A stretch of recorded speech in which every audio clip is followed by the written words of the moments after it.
now? What is it, Fremine? I'm in a hurry. Oh, I get it. You feel nervous delivering the materials for the magic pockets, is that it? Perhaps we could trouble the Traveler to help us take these materials to the Beaumont workshop and deliver them to the owner there? I'm afraid that Fremine can be quite introverted, and the boss there tends to be pretty talkative. Fremine has always been a little afraid of her. No trouble at all! Don't worry, we're on the case! Sorry for the inconvenience. I'm quite useless when it comes to such tasks. I'll think of a way to make it up to you. Oh, no need! This'll be a walk in the park for us!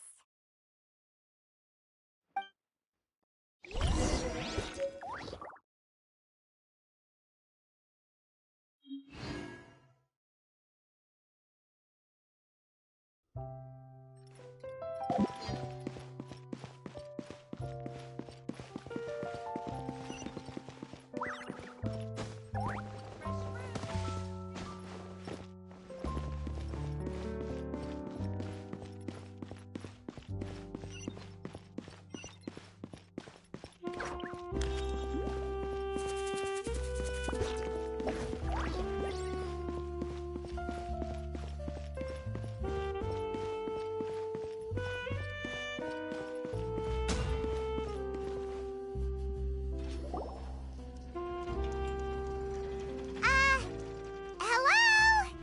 Is there anyone here? Oh, hello there. New customers? Looking to buy, or do you need something made? Or perhaps you're just looking for a chat with me. Oh no, we're just here to deliver some materials. Here they are. They're for making... what were they called again? Ah, these must be for Magic Pockets. I could tell right away. I've already made several orders worth now. No need. They've already prepaid several batches worth. When they told me what they'd be using them for, I even offered them a discount. But they insisted on paying the full amount, saying that I had a business to run. It seems both their hearts and their pockets are made of gold. Whoa. So, is Linny actually loaded? I can't say for sure, but who knows? Maybe there's good money to be made being a magician in Fontaine. Hey! Is this machine what you use to make stuff here? It looks really advanced. Why use your hands when a machine can do the work? It would be a waste not to use the latest technology, and wasting is a kind of crime. But where does a big machine like that get its power from? Well, it's a little complicated.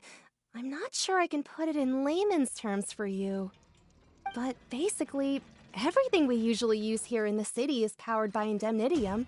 It's a type of energy that's produced from trials. Huh? How can trials produce energy?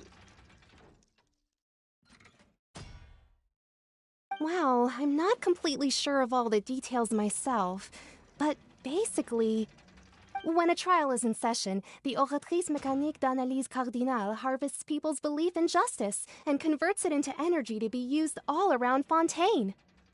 So that's what its other function is? Paimon heard that the Oratrice was created by the Archon to make judgments.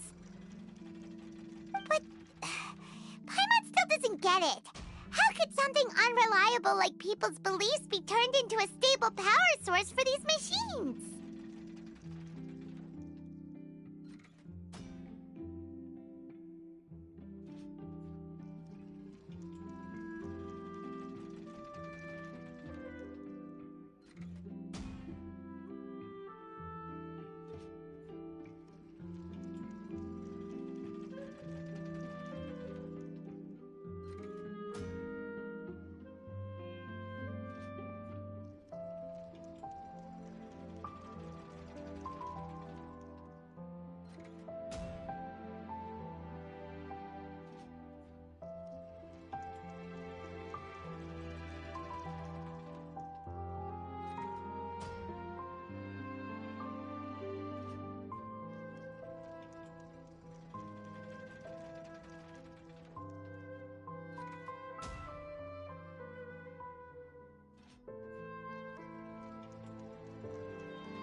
by belief and turn it into power for all of Fontaine, right? Even though I've never heard anyone really put it that way before, it sounds like it makes sense. Besides Indemnitium, we have another type of energy called Pneumosia. It isn't produced by the power of the Archon, but it is unstable by nature. Even now, it still cannot be widely used by civilians. I thought I'd find you hard at work, but here you are chatting the day away. Since you're already talking, I'm sure you wouldn't mind a few words with me. You again? Didn't I already promise you that I'd have the more I owe to Confrérie of Cabriere by next month? Why are you hounding me now? Yeah, but how do we know that you won't go running off by the end of this month? I want 50% today. Wait, no, 70%. Huh? You... Seems business isn't so great for the workshop. We've already finished our job and delivered the material. Hey, hold on. Before you go around trying to collect payments, why don't you settle your own debts first? If Confrérie of Cabriere wants to poach clients from Northland Bank, that's fine. But I'm afraid you still owe the bank a hefty sum of mora. So why don't we work things out between us first, before you get back to your little conversation here? You're from Northland Bank. But we said we'll pay everything we owe next month. Why are you hounding me now? Traveler, Paimon! I didn't think I'd run into you here in Fontaine. What are the chances? We're surprised to see you too. What are you doing here in Fontaine? You didn't want to stay in... Long story short, I've already been in Fontaine for some time now. And honestly, things have been pretty boring. But it seems that fate brought our paths together today. Not only will I have some good friends here now, but ones who always seem to find trouble. Either way you look at it, it seems things are going to get a lot more interesting now. Pretty sure we'd want to avoid anything that you'd find interesting. Besides, our trip... Hey, you, Northland Bank boy. Aren't you forgetting something? Don't interrupt. It's not often I run into the Traveler like this. Why don't you wait for me over there for a while? You kidding? Aren't you the one looking for us? You really expect us to sit and twiddle our thumbs while you catch up with your friends? Listen to me, boy. If you want your mora, fine. Why don't you come and take it? Hey, I just said not to interrupt. Oh, by the way, Traveler, the last time I took Tonya and Tusser ice fishing, Tusser said... Hey! That's way over the line! All right, boys, let's see who has to pay up now! Can you at least let me finish one sentence? Fine. Though the bank told me not to get rough with our clients. You're the ones who started it. This is an act of self-defense. You two will have to be my witnesses, okay?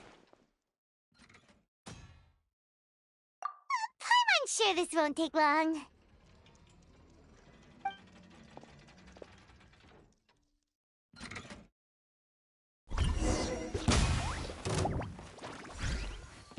Brace yourself! This is gonna hurt! Ja! Ja! Ja!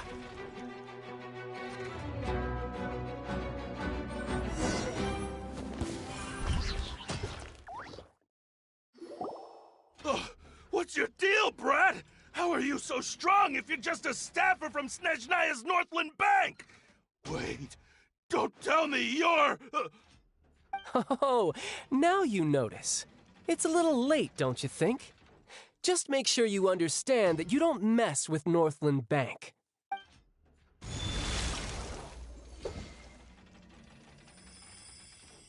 Huh? Now's my chance!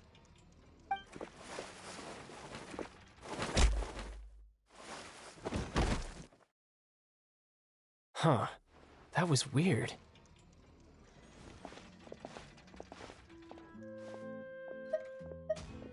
I'm not sure. It's as if I suddenly lost control of my hydro powers when I needed them. Maybe there's something wrong with my vision? Strange. How could that happen? First time Paimon's ever heard of someone losing control of their vision. Never mind. It doesn't matter. If I want to stay sharp, I shouldn't be relying too much. So what are you doing in Fontaine, Pockets work for Northland Bank?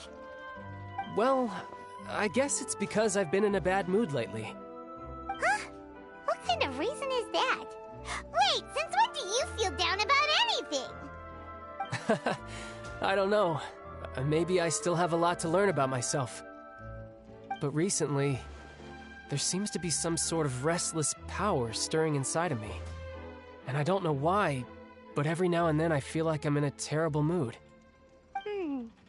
Maybe you losing control of your vision just now is connected with that power you're feeling inside.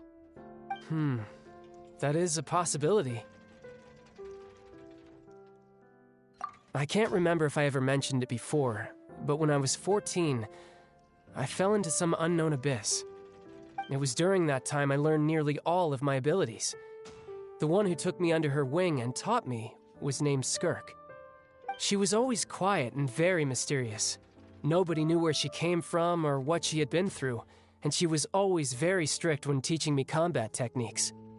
One time, I asked her why she was willing to take me on as an apprentice.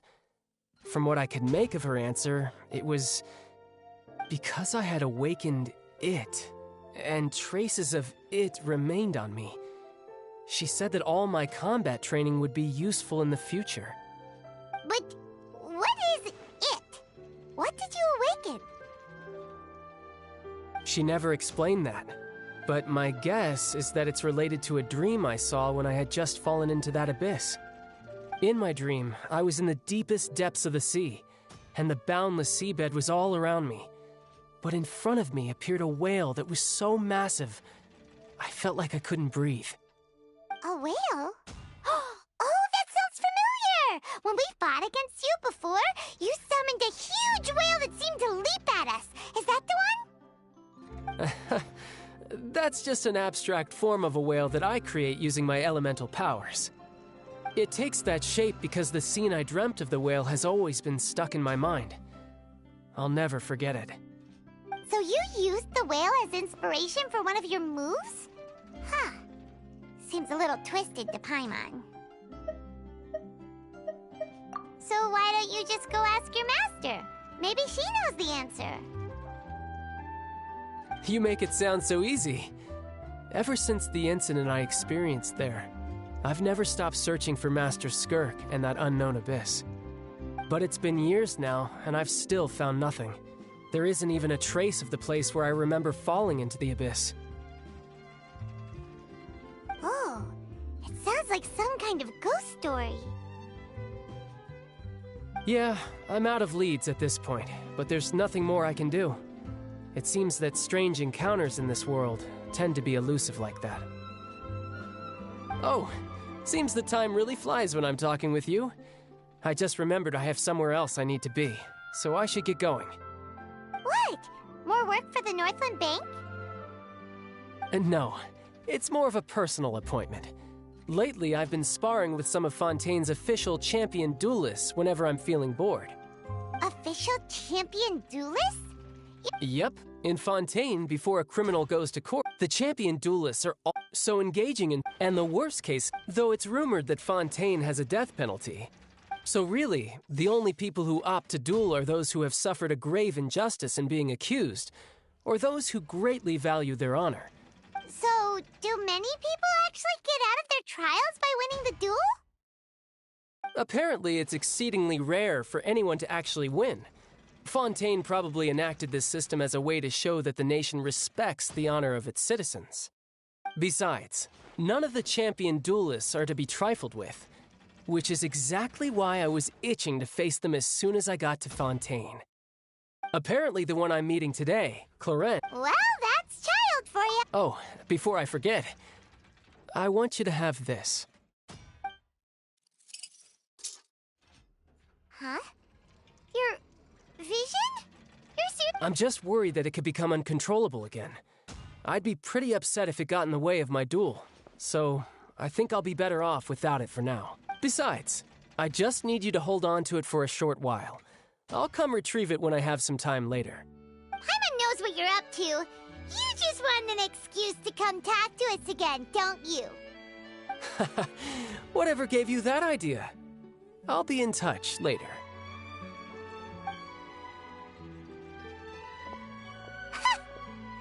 sneaky guy.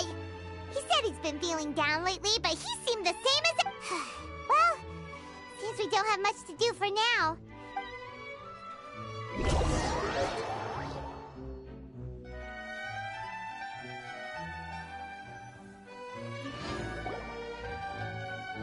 Wow! Who could have seen that coming? The reporter who was... sorry. Paimon was just surprised, that's all. The whodunits here in Fontaine are a lot different than the light novels you see from Yai Publishing House. Both have their merits, but Paimon thinks this style of novels are more... well, novel. It's so exciting to reach the moment when the mystery is uncovered, especially in the one Paimon was just reading. Oh, sorry about that. Paimon will be more careful next time. Hey, shouldn't we be heading to the Opera House to see Linny's performance soon? Linny said that the Opera House is on Aranias, so let's go ride the Aquabus!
With the wind.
What a place to hold a performance!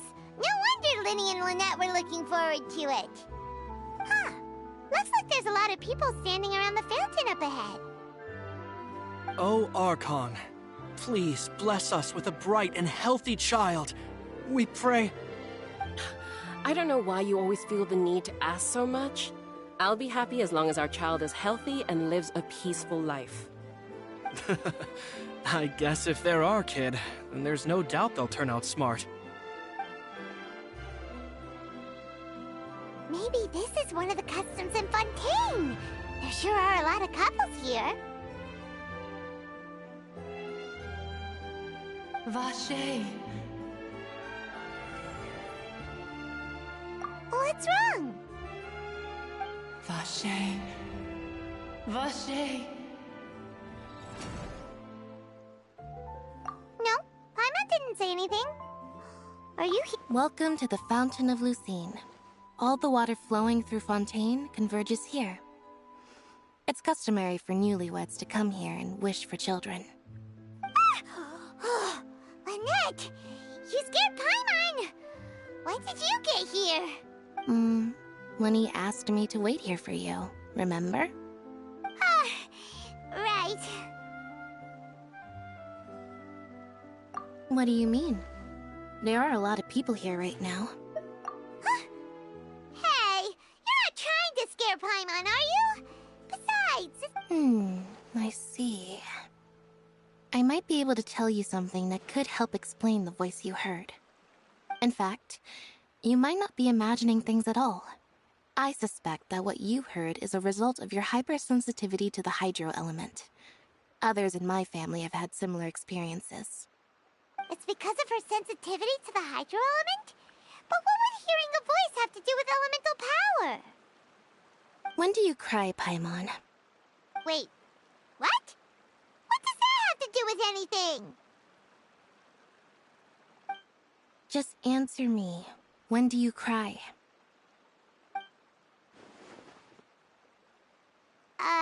When Paimon's really sad? Oh, and when Paimon's super happy. Oh, and also when Then you should understand that tears contain your most intense emotions. Like I just mentioned, the Fountain of Lucine is where all the flowing water in Fontaine converges. Even the tears that fall to the ground will eventually gather here. So maybe what you heard was the intense emotion coming from someone's tears. So, what did the voice say? Huh. If you were hearing their emotions, then Paimon wonders what happened to them.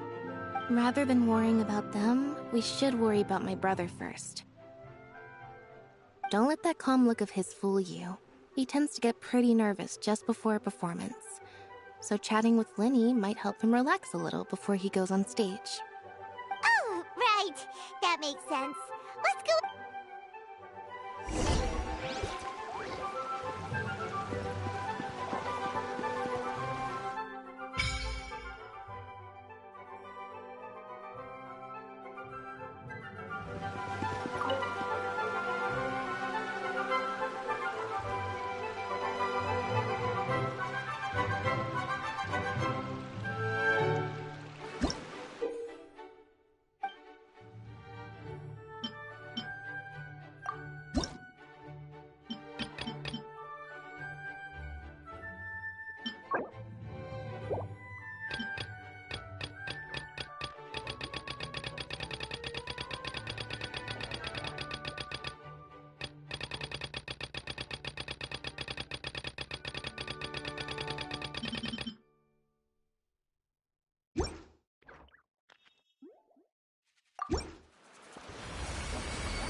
Traveler and Paimon. Good to see you. I knew you two would come. Are you kidding? We wouldn't miss it for the world. We've been looking forward to it. I can tell, judging by how early you've arrived. But you're actually right on time. The audience still hasn't started entering the venue yet, which means now is the perfect chance for us to take you to the best seats in the house. But you're actually right on time.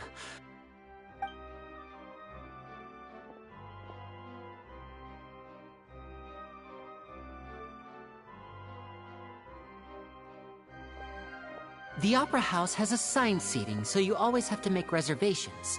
I've already reserved your seats, and here are your tickets.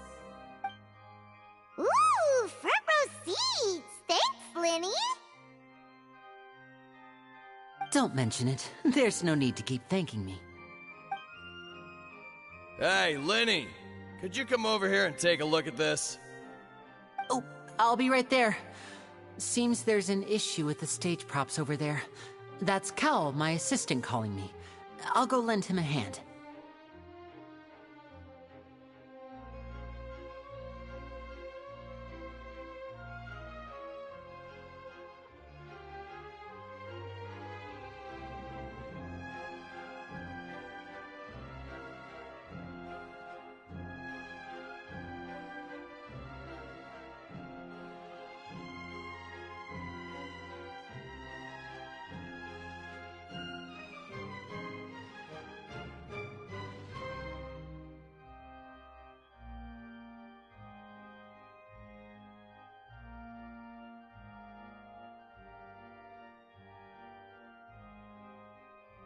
Yeah, we'll just go to our seats. You go ahead, Linny.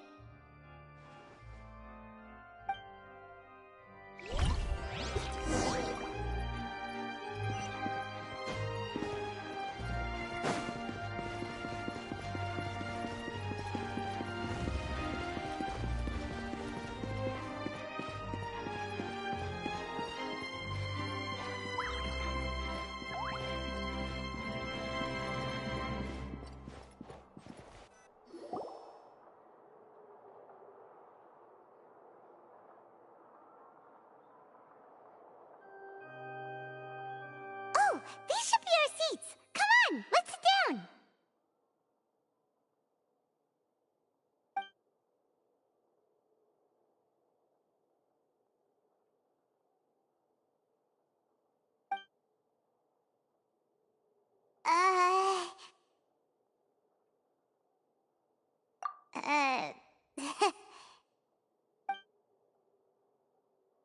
Hey, Traveler. Maybe we should strike up a conversation with the person next to us. Since we're sitting together and... Oh, you little... Of course you put this on Paimon. Excuse me, I did not realize you felt awkward.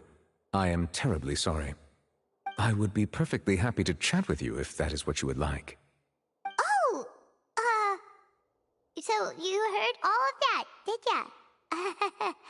Boy, you sure have good ears. Paimon thought she was keeping her voice down. Wait, that's not it. Paimon's... Sorry. Paimon's the... Oh, Paimon's got it. You're also here early and sitting in the front. Are you a friend of Linny's, too? A friend, you say? Well, if Mr. Linny would like to be my friend, I would be more than happy to reciprocate. Oh, so you're not friends with Linny, then? Oh, this is getting more awkward by the second. Paimon nearly forgot to make her introduction. Nice to meet you. Paimon is Paimon, and this is the Traveler. We just arrived in Vaudain. It is an honor to meet you two. I have heard of your deeds across Teyvat. And as required by proper etiquette, I will also introduce myself. I am... Oh, Monsieur Neuvillette. What an honor it is to have you here to see my show. Ah, Mr. Linny. I should say it is in fact an honor for me to see your performance in person. Wait, Neuvillette? Could he be... I saw you all chatting just now, but it seems you still don't know who Monsieur Neuvillette is. Allow me to introduce you to Fontaine's Chief Justice. That seat is always reserved for him. It wouldn't be too much to say that he's the symbol of justice and honesty here in Fontaine. Ooh, sorry for being so rude just now. Paimon had no idea you were such an important person. No offense taken. Being Chief Justice is merely what I do for work. Nearly every person has their usual reserved seat, so I'm not so special, really. And by the way, I should probably let you know, even though I would prefer not to, there's someone sitting up there in the VIP seats that has been striking a pose for quite a while now. I believe she is trying to give you a most elegant and impressive first impression. So I think you should take notice of her sooner rather than later, otherwise she may become flustered.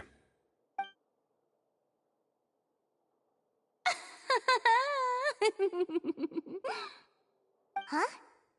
Oh, it's Farina, the Hydro Archon. Huh. She sure has a smug and satisfied look on her face. Guess she has no idea that you saw right through her act. Very good. That is for the best. No need to pay her any more attention. We may now enjoy the show. Huh? So is this what things are like between the Chief Justice and the Hydro Archon? All right, please wait just a moment longer. I've pretty much finished my preparations, and the performance will start as soon as the audience has made their way to their seats. Yay! The show's finally about to start! Paimon can hardly wait! Paimon's never...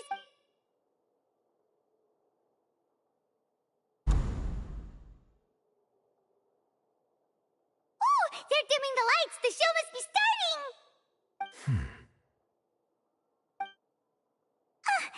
Sorry. Paimon will try to stay quiet. Welcome, one and all, to the Opera Epiclese. I am the star of today's show, Linny. And over here is my sister, Lynette, who will be working as my wonderful assistant. Please, let's give her a warm welcome. Hello, everyone. I know she may seem to be a little sleepy right now, but that's just a sign that she's nervous. Whatever. Now, some of you may be thinking, two vision holders who can freely manipulate elemental powers performing magic is not true magic at all. So, I would like to take a moment to assure you that elemental powers will have nothing to do with what you will witness on the stage today.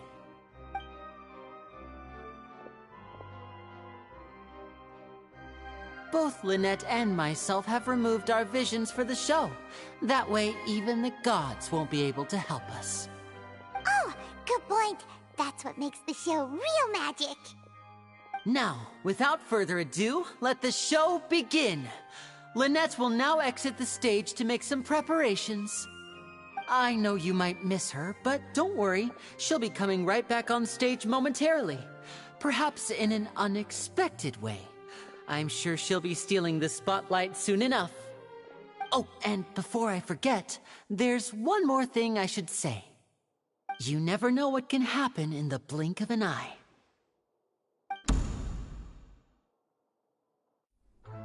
A magician's greatest skill is making things disappear or appear. The possibilities are endless.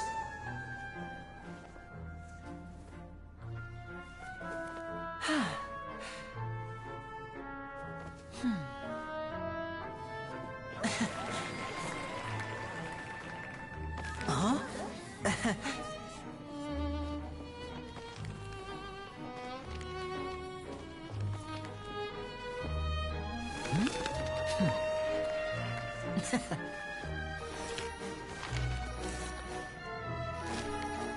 But this isn't what you came for. These little tricks, you've seen them all before. So it's time for something truly extraordinary, don't you think? This one's a little tricky.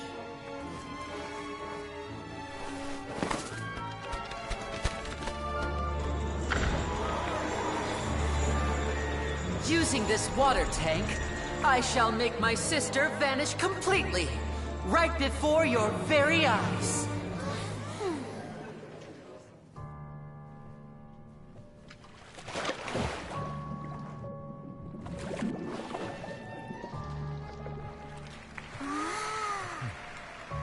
It's actually quite simple.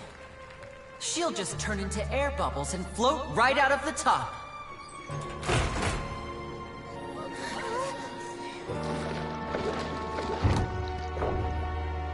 Oh no!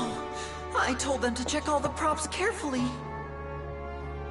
With the lid on, even air can't escape.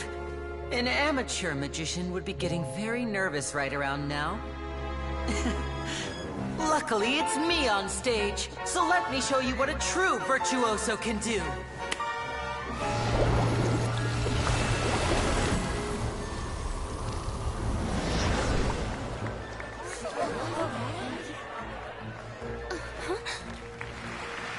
Lynette, are you still there?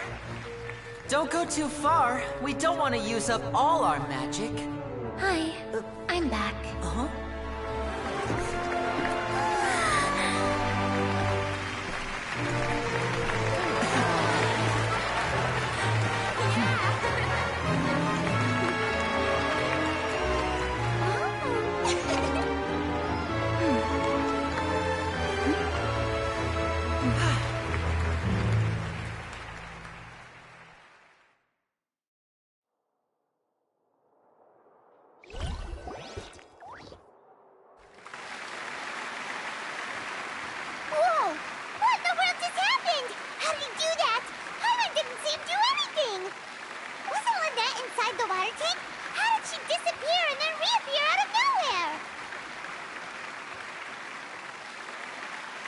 If we could see easily through his tricks, then that would mean that his skills are still lacking.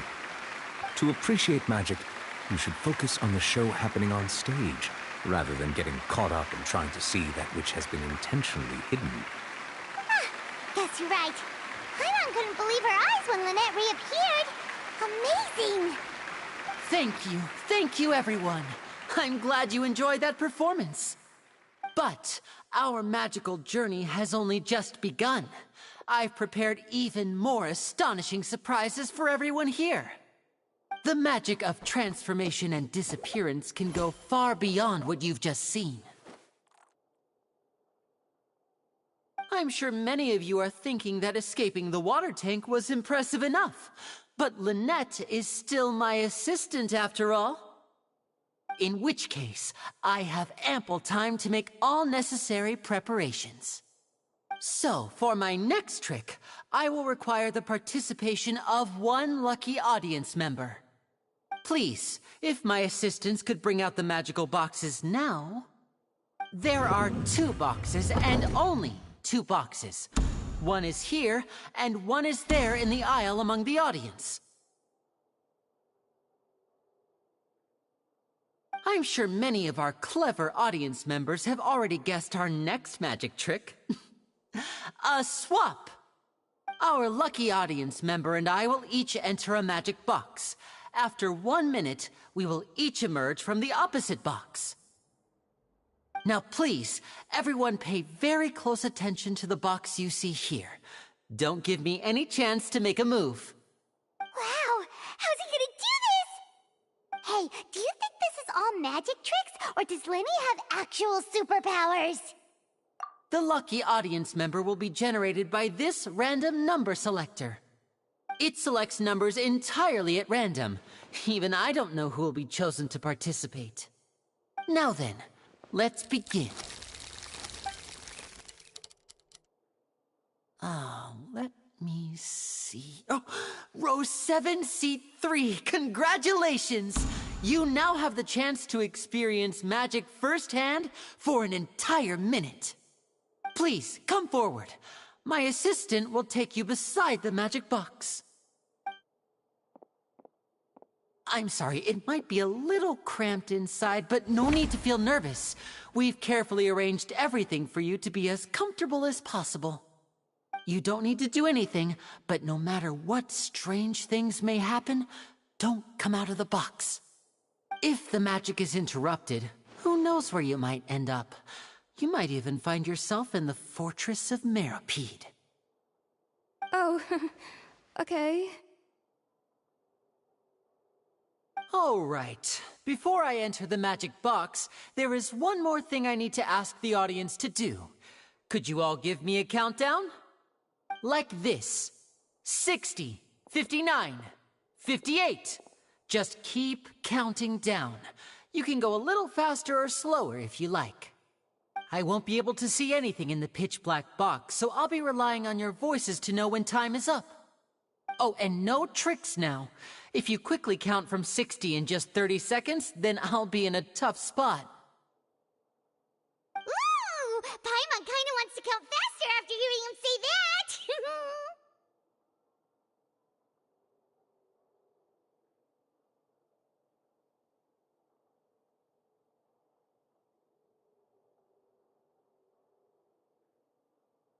No, that won't do. I can see it in your eyes. You still can't be trusted. Let's practice together. Come on, repeat after me. 60, 59, 58. 60, 59, 58! That's right, perfect. Keep it going. All right, I'll see you all on the other side once you've finished counting.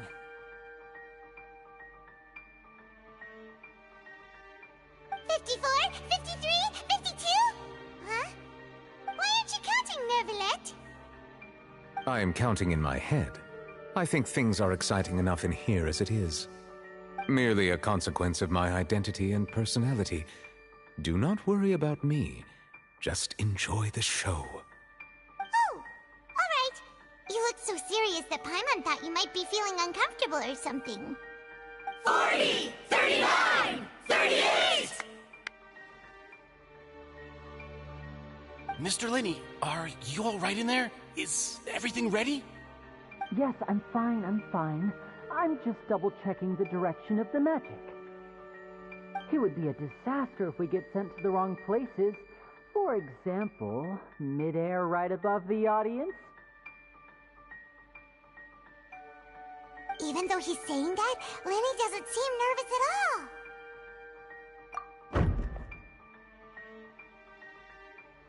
Ah! What was that noise? Did you hear it too? Not sure. Anyway, it doesn't seem like anyone's worried about it. 25! 24! 23! What's wrong, Mr. Linney? I can still hear you moving in there. I seem to have accidentally knocked over a decoration. I'm trying to fix it, but it's pitch black in here. I can't tell left from right. Never mind the decorations. There's no time for that. The show is what's important. No, that's unacceptable. I want my show to be perfect.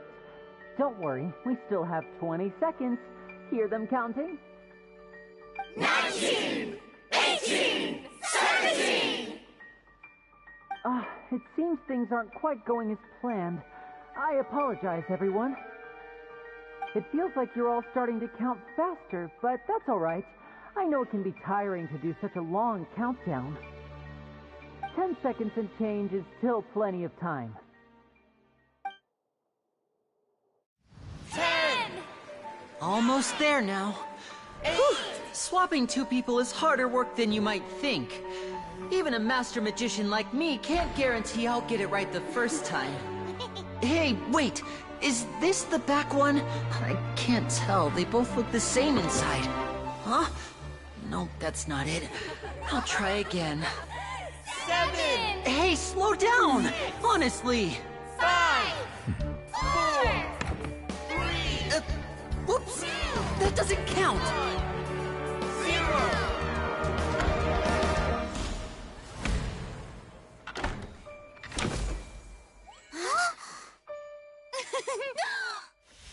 Ta-da!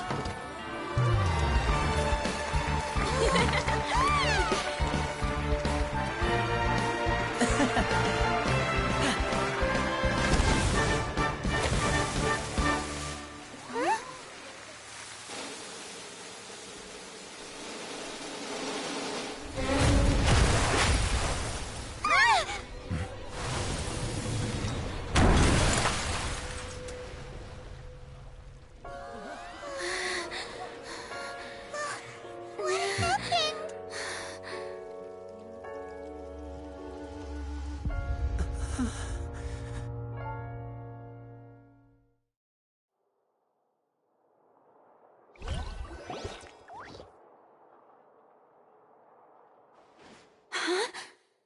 Is this part of the show? Mr. Lenny, you're going to use magic to fix the stage now, right? What happened? Oh no. Maybe this isn't part of the show. The girl was still in that box, right? This performance is over. Medical staff with me. Guards, secure the scene and detain all the performers. Seal the exits. No one is allowed in or out at this time. Yes, that's right. If this was just an accident, then we must investigate the cause. But if this was all part of some scheme, then those accountable will not escape the judgment of the God of Justice! No need to be alarmed, you two. We'll get to the bottom of this soon enough.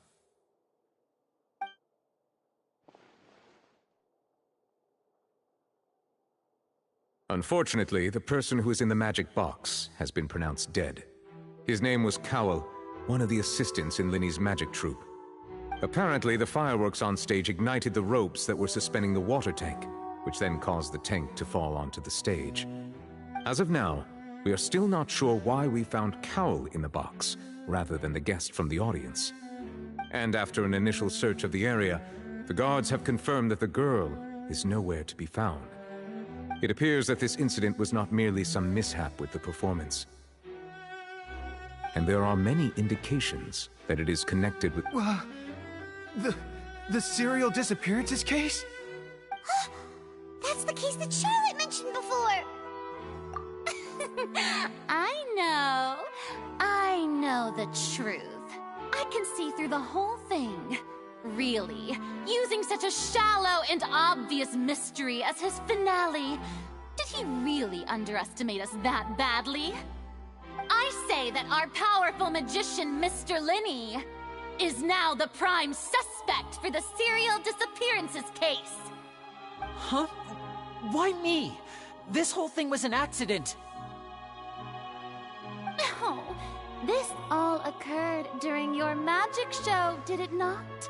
The missing girl disappeared after being chosen, did she not? The deceased is one of your assistants, is he not? Now that I think about it, that whole speech about magicians making things disappear was nothing more than a provocation, a bald-faced challenge. That can't be right! How can Linny do this? He was in the box on the stage the entire time! We can even hear his voice! Besides, before the show, he told us that he would like to— Save discussion for a later time, please. Lady Farina, may I assume that your comments just now constitute an accusation against Mr. Linny and his associates, and that you are pressing charges? Huh? I just think that he... Well, I think it might be a little early to talk about formally pressing charges. But what Lady Farina said just now makes perfect sense. Looks like she's gonna personally deliver justice.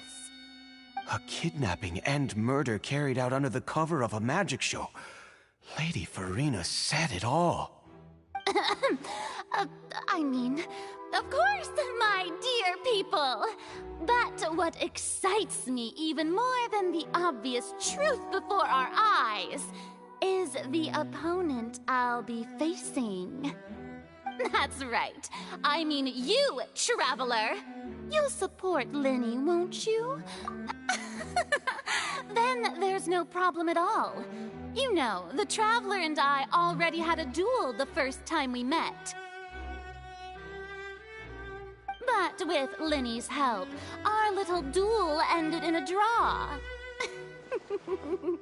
But draws really are the most boring possible outcome. So, no more draws. Between the two of us, there must be a clear winner and loser.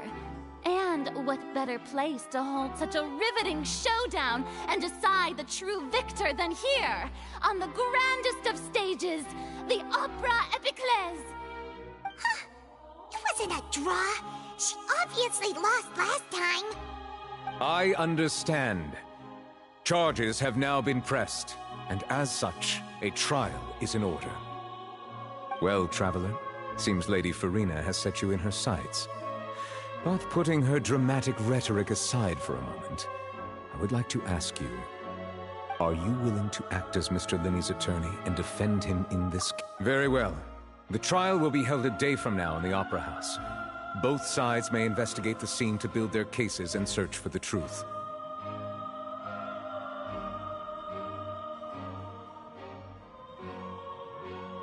Linney and his troupe are all potential suspects and shall remain within the Opera House.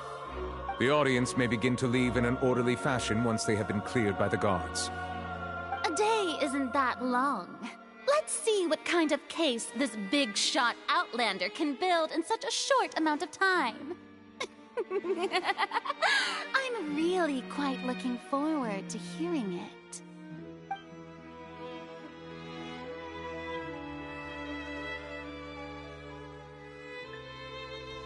Linny!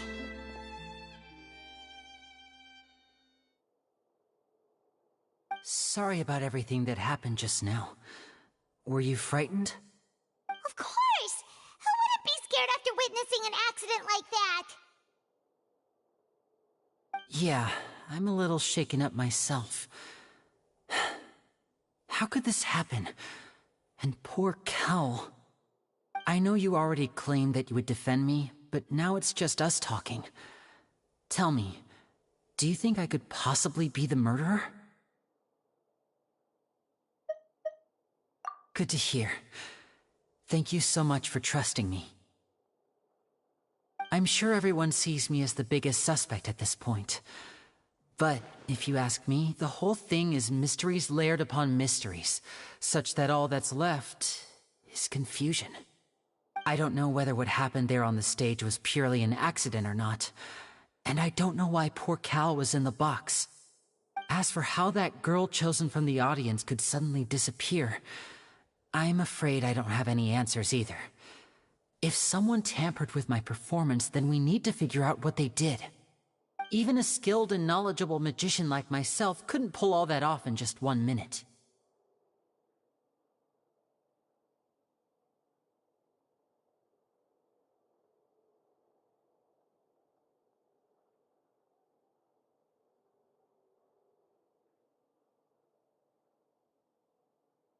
Which is precisely why we need to investigate! As this book says, the impossible could not have happened.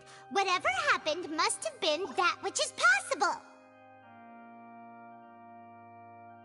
Paimon bought them when we were reading at the bookshop in the city earlier. Pretty cool, huh? Don't worry, Paimon used her own savings to buy them. It wasn't from our travel funds. I think they look cute on you, Paimon. You have good taste, Lynette! That's the right attitude. Feeling depressed isn't going to help me now. I need to get back to my normal self. But with the guards watching our every move, it's going to be especially difficult for Lynette and I to prove our own innocence. Good thing you agreed to be our attorneys. Thanks for that. We'll be counting on you. Yes, thank you so much. Yeah, just leave it to us. Oh, since we're going to start investigating, Paimon has a question first. Where did Lynette go during the performance? Oh, well, I'm afraid that would involve some of our essential trade secrets as magicians. The secrets behind our magic are past saving, Linny. I suppose you're right. The truth behind our tricks is going to be important evidence that will be weighted during the trial. 'Tis truly a pity. As a magician, our magic show is a work of art. We've poured countless hours and spared no effort in perfecting it. But if revealing our secrets will help you uncover the truth behind what happened, then it will be well worth it. We should go somewhere else if we're going to discuss our magic tricks. We'll go speak with the guards, and in the meantime, you can go investigate the stage and the seating areas. Alright, let's go have a look while the investigation teams are still here. Detective Paimon is on the case!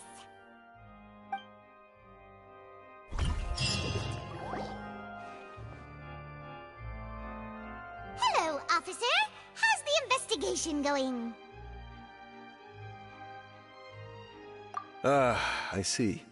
You must be the traveler that Lady Farina mentioned. Listen, I'll be perfectly honest with you. I'd avoid getting mixed up in this whirlpool of a mess if I were you. Huh? What do you mean? Come with me and you'll see. The deceased is one of Lyney's assistants, named Cal. Even though he hadn't joined the troupe long, he was hardworking and everyone generally liked him. The assistants are usually in charge of setting up and inspecting the props, as well as assisting with the show and keeping the crowd engaged. As you probably saw when you were in the audience, the water tank suddenly fell and smashed the box with Cowell inside it. This is the real mystery. We've already searched the scene and were unable to find any traces of the girl. However, if you look carefully, the box was positioned directly under the water tank. The ropes holding the tank were then burned by the pyrotechnics on stage, causing them to snap. All these factors lining up so perfectly makes it hard to see this as a mere accident. If anything, the more logical explanation is that the whole incident was intentionally planned, and Lyney is the most likely person to have access to all these areas. But he doesn't have a motive! Are you both good friends of his? Well, you can't say we're good friends, but we've known each other for a little while. So in just a short time, he was not only able to win your trust, but even convince you to act as his attorneys. I know there's no such thing as magic. The real trick of a magician is holding the audience in the palm of their hand. I've seen a lot of cases, and I can tell you that people are the least reliable kind of evidence. Sorry, I tend to be pretty straightforward. Just know that I'm warning you for your own good. Anyway, you may investigate the scene of the crime yourselves if you're curious. Who knows, maybe you'll be able to come up with some new evidence.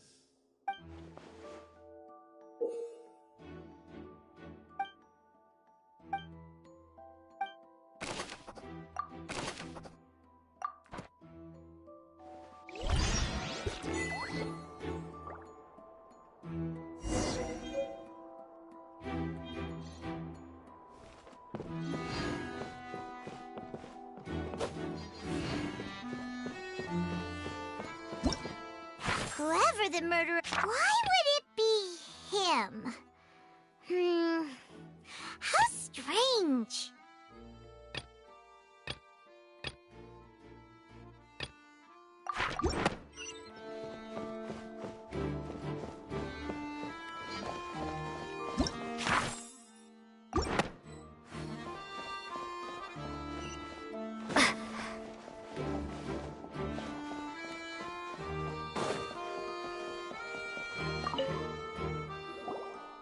I see that you're investigating the area. Well, it just so happens that I'm interested too. If you find any new and interesting leads, be sure to share them with me, all right? We don't have too many thoughts yet.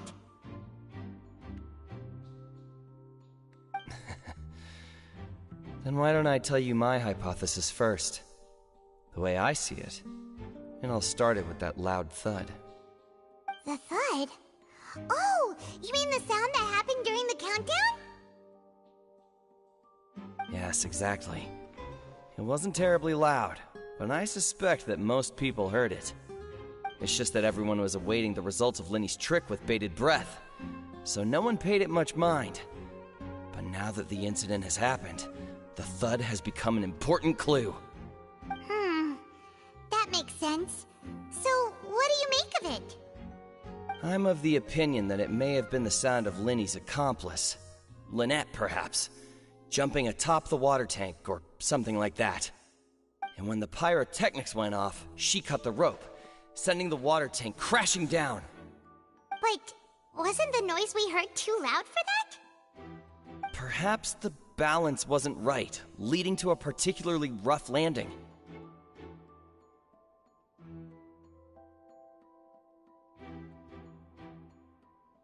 Oh, that's true. I suppose I must reconsider. on, though. What was with that sound?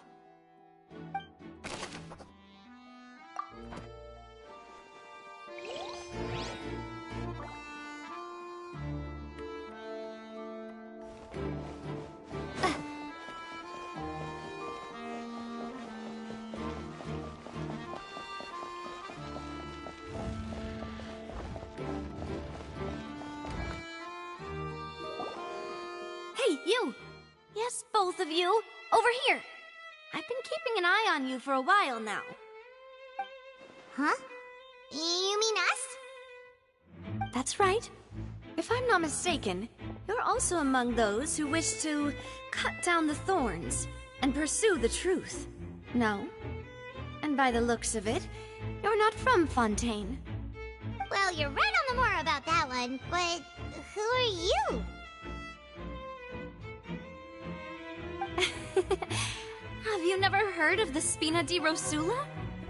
From mediating disputes and providing protection to solving conundrums, you name it, Spina di Rosula does it.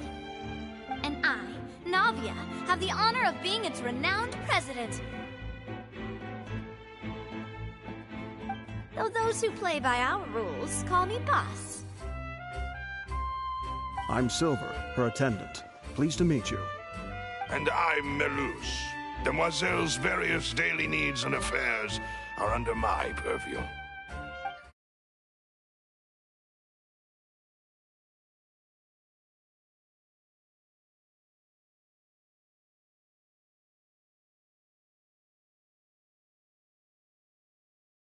Yes, title. My apologies, Demoiselle. Should you prefer, boss, I will endeavor to use that instead. No, no need. You don't have to call me boss. Just Navia is fine.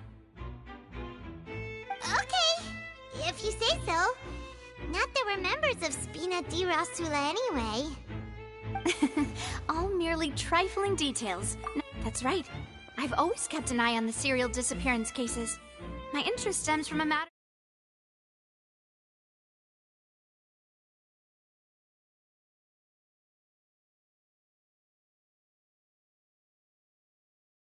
Clues now. But how did you come to that conclusion? Intuition, naturally. My unparalleled intuition.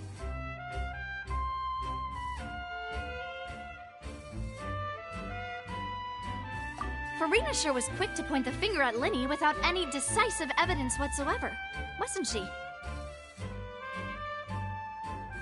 But that's not uncommon for her. If you remember, the Justice had to interrupt her and ask if she was pressing charges just to keep her from getting carried away. Anyway, a trial begins the moment someone levels charges. And, of course, there was no way Furina was going to back down in that situation. Sounds more like you just don't trust the Hydro Archon. Well, what's your opinion? I must admit that she can be interesting at times. All right, I've answered your question. Now, it's time you answer mine. Wait a minute, did that answer count? Well, I say it does. But don't worry, you won't hear any pointless questions from me. In your opinion, do you think it's right to treat a trial like it's an opera?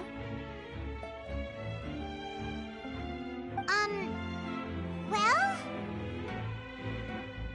And why would that be?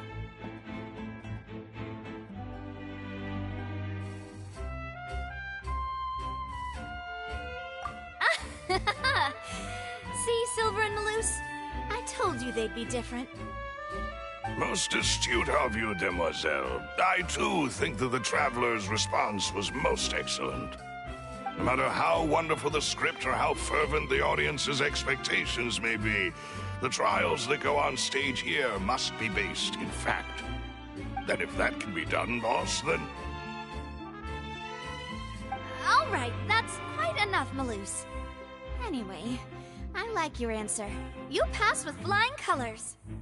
Now, I need to make some preparations, following which our joint investigation shall commence. You two shall be my assistants. Wait! Since when did we become assistants? Oh, well, I can be the assistant. Sure. Or your companion, if you like. I'm really not that fussy. That's more like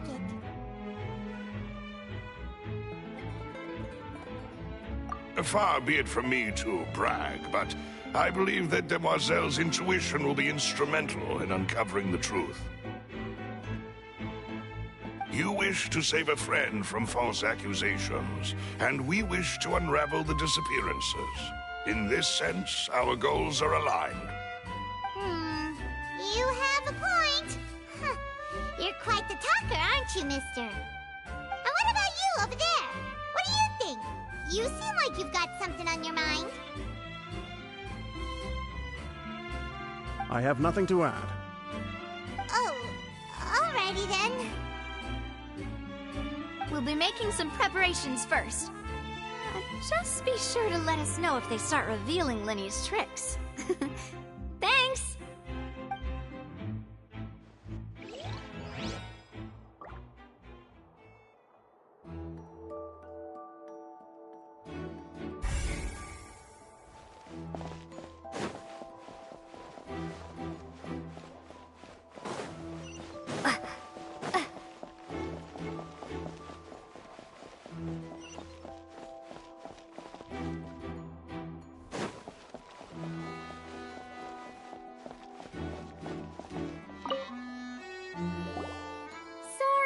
But no one can freely enter or exit the Opera House at the moment. If you wish to leave, you must register your identity with us first. No, we're not leaving. We're representing Linny and Lynette as attorneys, so we're investigating the case. Were you always guarding this entrance? Yes. After the Chief Justice gave the order, everyone coming in or out must undergo a strict inspection. So, the missing girl couldn't have left from here. At least, not from that point on.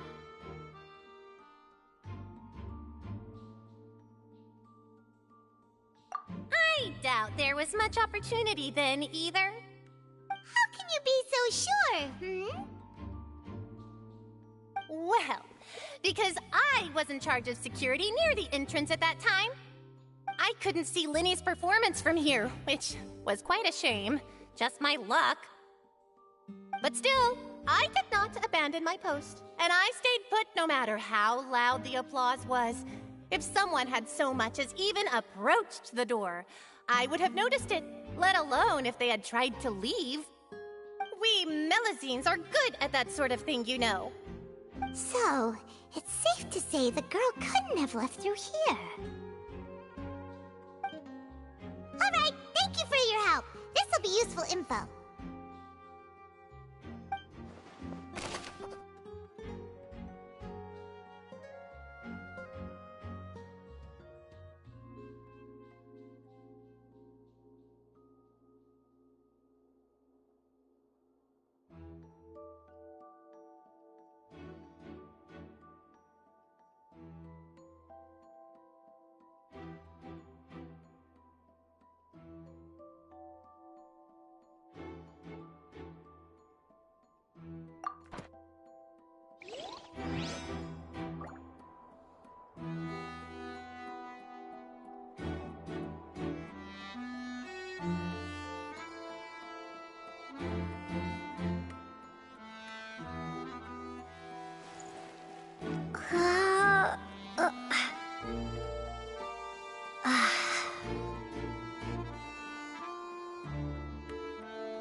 investigating?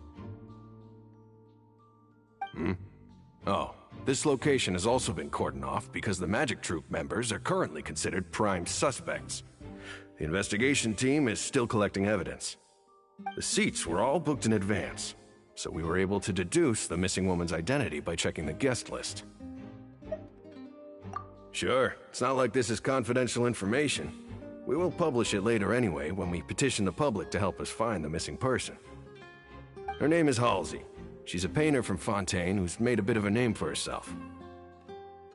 Apparently, she wasn't a regular at the Opera House, but she'd been feeling some pressure with her work lately, which made her decide to come see the magic show. The Magic Troop members all claim not to know her. We have looked into her social connections. It seems that she has no personal grievances or conflicts of interest with the suspects. Simply put, she wasn't related to the Magic Troop at all, which matches the features of the previous serial disappearances. Were the victims of previous cases also chosen at random? That's how it seems to us, in any case. Apart from the fact that they were all young women of around the same age range, there really weren't any other connections between them. Okay then. No need to be so formal. If you do happen to see the missing girl, please be sure to contact us. It is of utmost importance that we get to the bottom of these disappearances.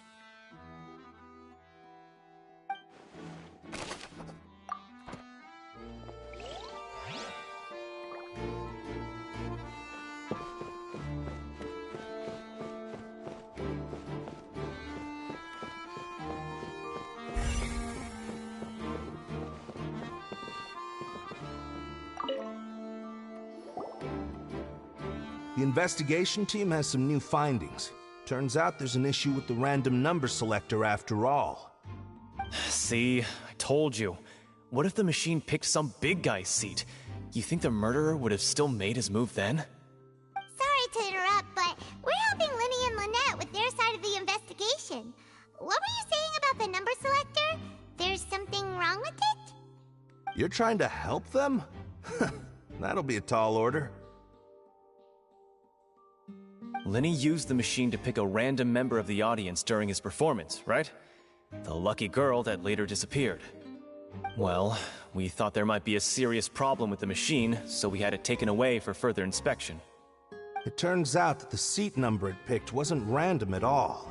The machine picks that same number every time. I'm sure you already know that you have to make a reservation in advance to get a seat, regardless of whether it's a trial or some performance. In other words, Linny knew who would be sitting where from the very beginning. That much checks out. Linny reserved our seats for us, too. Bet you see why I was saying it'd be tough to make a case for Linny. Even though it's bad for Linny's case, Paimon had better write it down.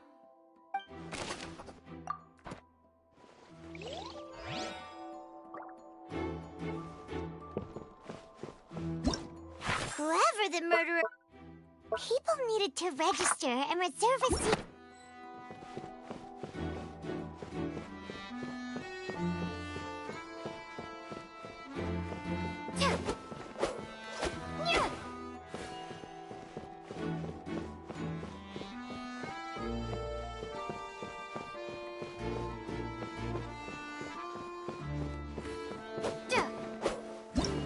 Whoever the murderer was, why would it... the...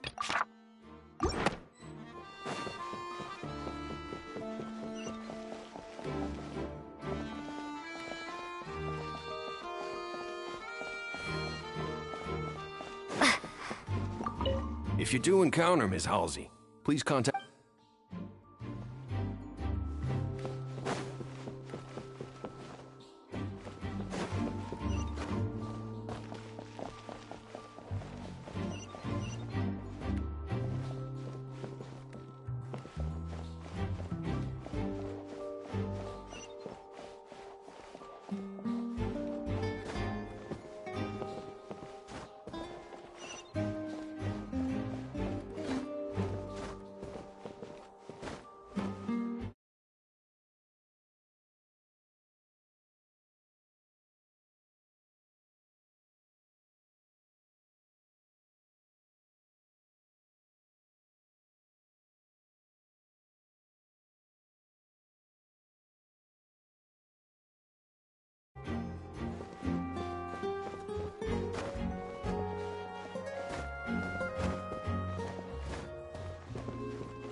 So this is the rope that broke and caused the water tank to fall.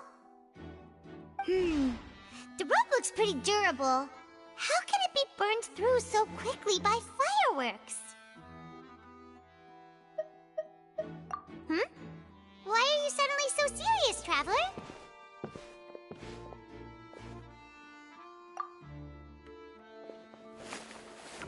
Whoa! Look! This bit is made from different material! Most of it was burned away, but there's still a little bit of it left. Huh. So if a rope meant to hold something was made with that kind of material in it, then that means... Wait! Paimon should write all this down! Let's take notes!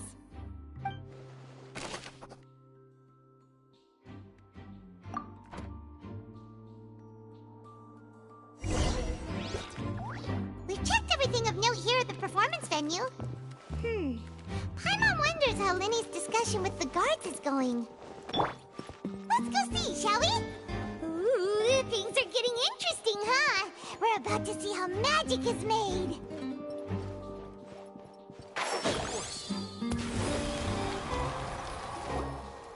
Understood. Then I will be going with you.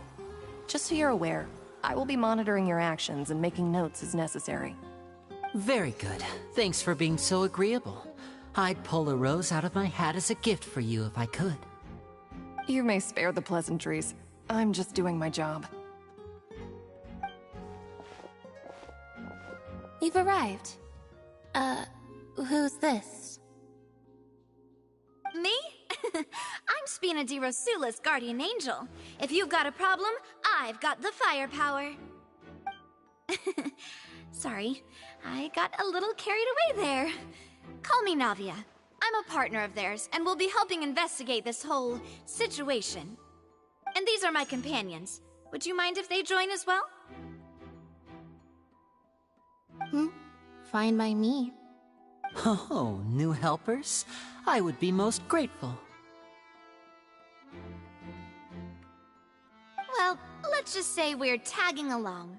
It's not every day you get to see the secrets behind magic performed on such a large scale. I appreciate your kind interest. Come with me. We'll be heading below stage. Huh? Below stage? Yes, a world of secrets is hidden beneath this magic box, prepared specifically for this switcheroo trick. But before I reveal everything, you should have a look first. Notice anything strange here?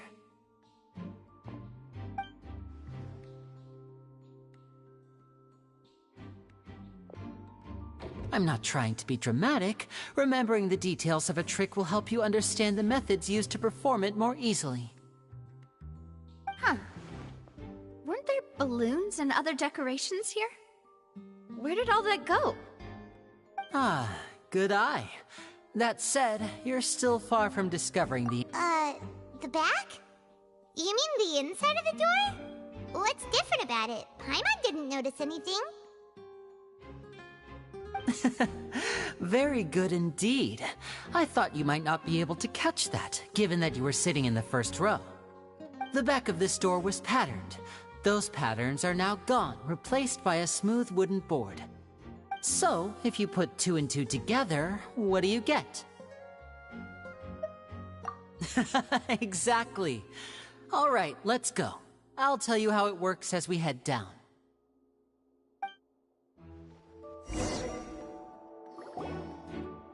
Oh, so there was a passageway under the magic box! I knew you'd figure out most of it as soon as you saw this place. The 2 magic boxes are positioned right above the 2 entrances of the tunnel. See this flatbed trolley? The box with the lucky audience member in it would be shuttled over to the other side using the trolley.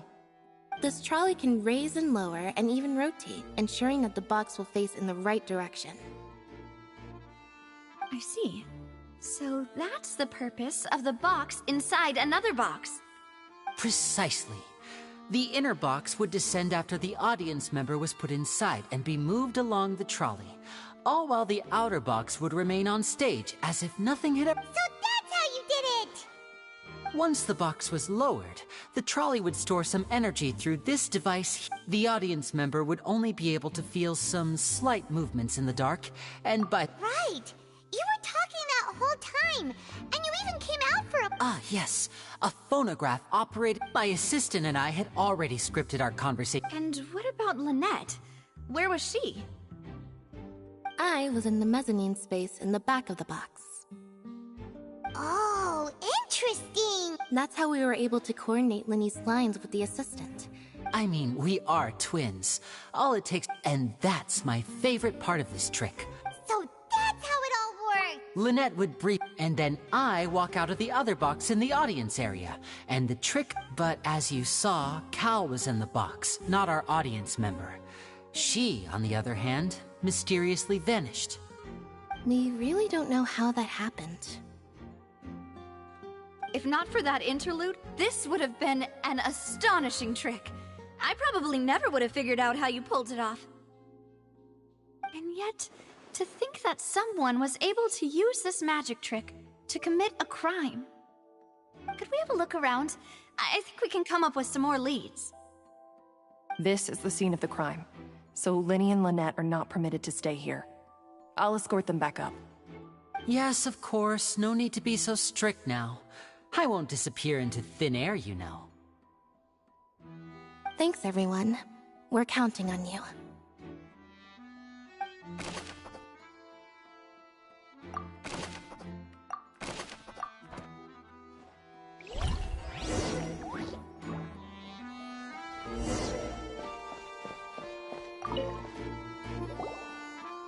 Oh, these are the clothes that the lady chosen from the audience was wearing, right?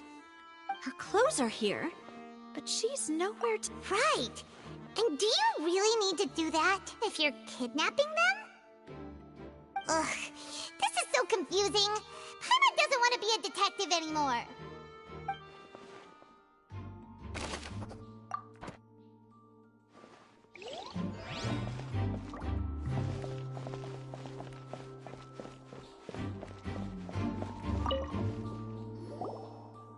Huh. What's this? Looks like a hook tied to the end of a rope. Huh? There's all kinds of odds and ends here. Perhaps it was a prop for a different trick. But why would it have been left here? Whatever it is, let's make a note of it first.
What is this place?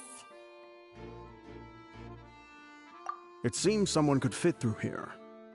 Huh. Could this have been the suspect's escape route? Alone, perhaps. But if they had to pull another person with them, this space would be too narrow. But there are no other ways in or out of here.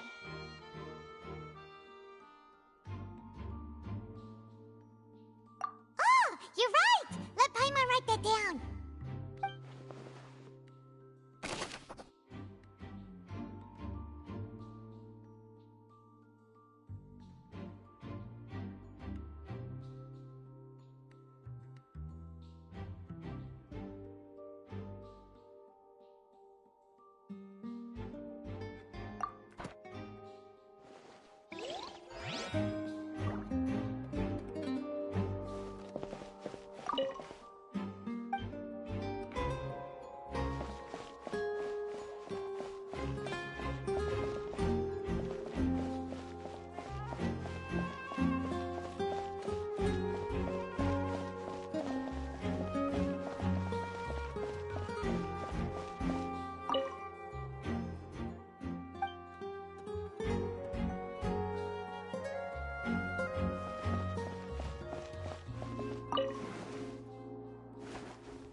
The floor is wet. Please be careful not to slip.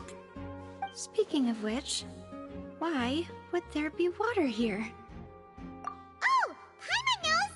It's one of those tricks where you pour water into a jug and then flip the jug over only for the water to disappear? And here's a broken vase. Huh. Did the trolley knock it down while moving? That can't be. The trolley moves along tracks from start to finish. It couldn't have hit the vase at this distance. Let's note this down too and think about it later.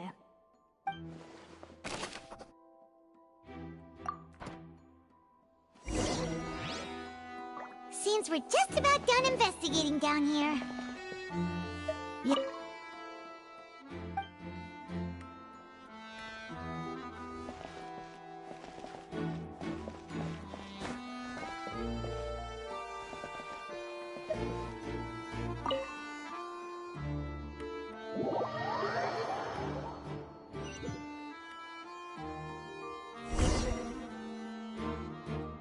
Well, we've ascertained the state of the crime scene. Let's find a place to sort out our findings once Malus returns. It seems to me that there are several things that don't add up here. Apologies for the wait, demoiselle. So, what did the guards say? Did the criminal escape through the vent? They believe the odds of that are very low, since the vent leads to the Opera House's basement. The guards have checked the area carefully. No one left through the basement during the performance or after the incident, and no one was found hiding there. So the tunnels become like a secret chamber then! You know, like the kind you...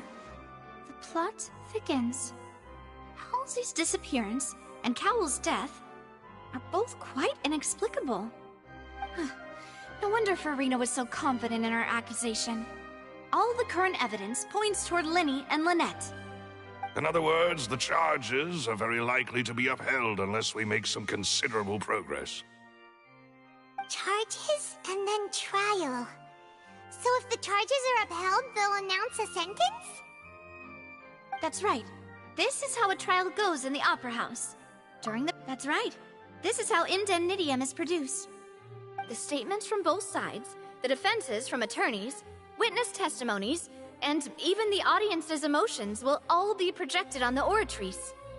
To put it simply, it's as if the oratrice has its own will, and is a judge in its own right. This also precludes any kind of favoritism on the part of the Chief Justice. And not that this has ever happened anyway.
Once both sides have finished speaking, the Chief Justice will make his final decision. This, too, will be used by the Oratrice as a reference. Then, finally, the Oratrice will be consulted by officials. The result it returns is the will of justice itself. Huh? So that machine is the one that actually decides? Paimon thought Neuvillette called the shots. In practice, there is very little difference. Both have always come to the same judgment, which is why people have great faith in the Chief Justice. Ah, yes, the guards also asked me to convey that none of us will be allowed to leave this place before the trial. Huh? Why? Because we've chosen to act as the twins' proxies. That makes us persons related to the case. They're concerned that we might be colluding with outside parties, or that we might find outside help to disrupt the case. And even if that were not so, it could prove problematic if we happen to spread key information about the case ahead of time. I'm ready to break out at any time. Whoa, whoa! There's no need for that! Paimon thinks they have a point. That said, are they providing food? Of course. I just hope you don't mind the lack of options. I'm afraid that catering to all tastes is not in the cards, nor is any guarantee of balanced nutrition.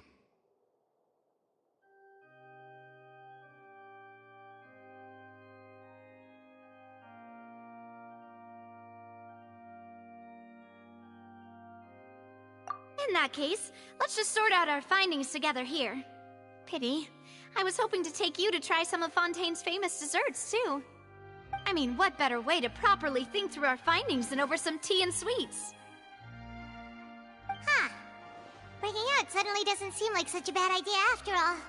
Just kidding, just kidding. Paimon will still do her best, even if there are no snacks. Hmm? What do you mean, no snacks? Of course we'll have snacks. If we cannot buy some, then we'll simply make some. Huh? Here? But how? Understood, Demoiselle. Everyone, please come with me.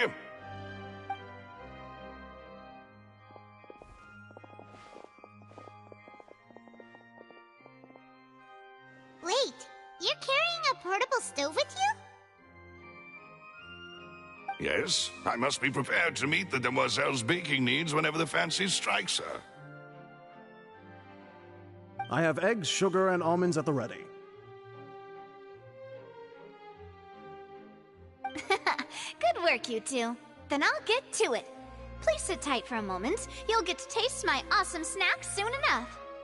These three are quite the interesting group.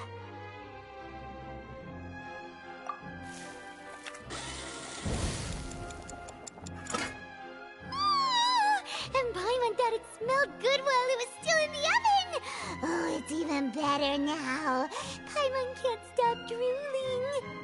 From the way you had these two guys carrying all that stuff around, Paimon thought you'd have them do more during the baking process. But you ended up doing the entire thing by yourself! Beating the egg whites, grinding almonds, everything! I was applauding. And I was giving encouraging smiles. Paimon was just thinking, aren't you worried about getting your fancy dress dirty beating egg whites and baking like this? Well, I don't think it's carved in stone anywhere that fancy ladies can only read books, sip tea, ride horses, and play the piano. I just really enjoy making snacks. Don't underestimate beating egg whites, by the way. It's a real arm workout. You also need to beat them to just the right consistency, or your macarons will crack. Anyway, give these a try, fresh out of the oven. There's 3 for each of us. Only 3?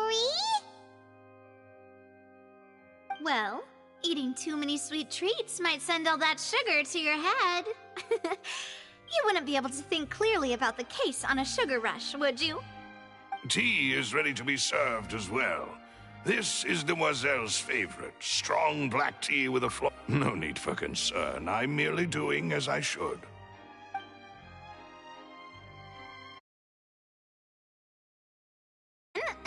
Down to business. As Paimon mentioned previously, the tunnel seems to be something of a secret chamber. However, we can assume that Lyney and Lynette were not alone within it. Some criminal also occupied its sealed confines.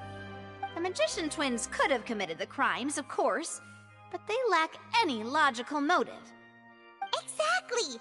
Why would they do such a thing right when everyone was watching?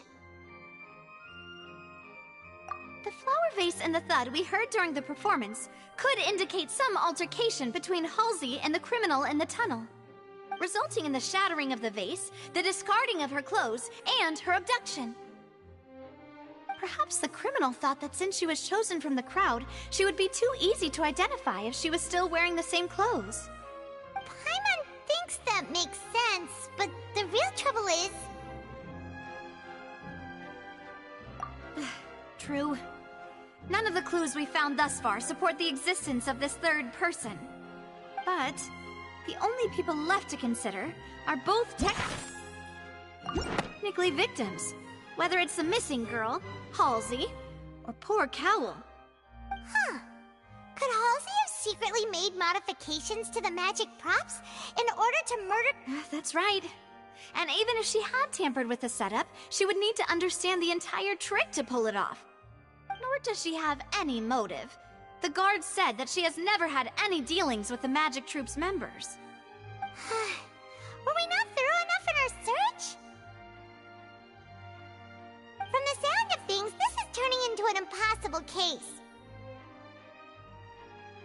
Your macarons are amazing though, Navia. They smell great! They're nice and crisp and super sweet!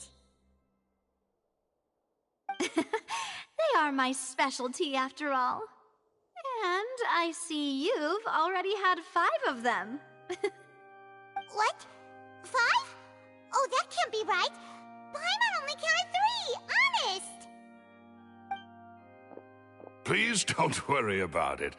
At my age, a few less sweets might actually be a good thing. No. Being greedy is one thing, but Paimon knows how to count. Besides, Paimon knows that if she ate too many, then others wouldn't have enough.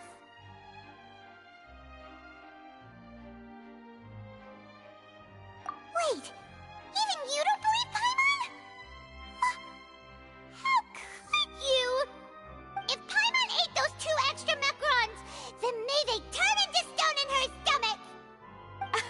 All right, we get it.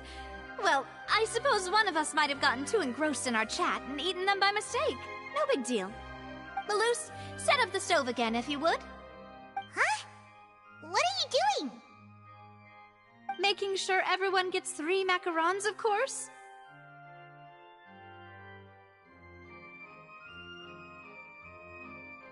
Exactly. We don't want to trouble you. As you wish, demoiselle. And I have the egg, sugar, and almonds. Well, this really is your hobby, huh?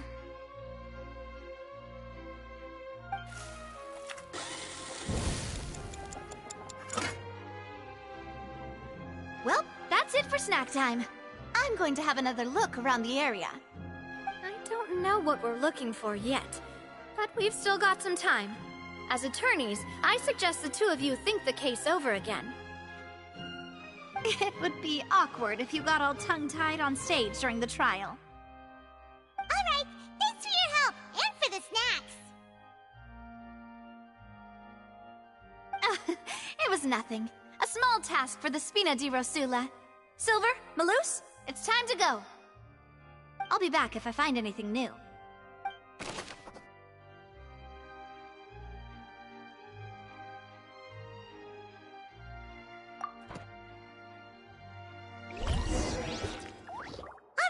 It's time to put our heads together. We've got to get our defense ready for the trial. Oh, it's probably gonna be a long and difficult case. There's no point in worrying about that now. We just need to prepare. Here, take Paimon's notes. They should help you review the situation. 4 and...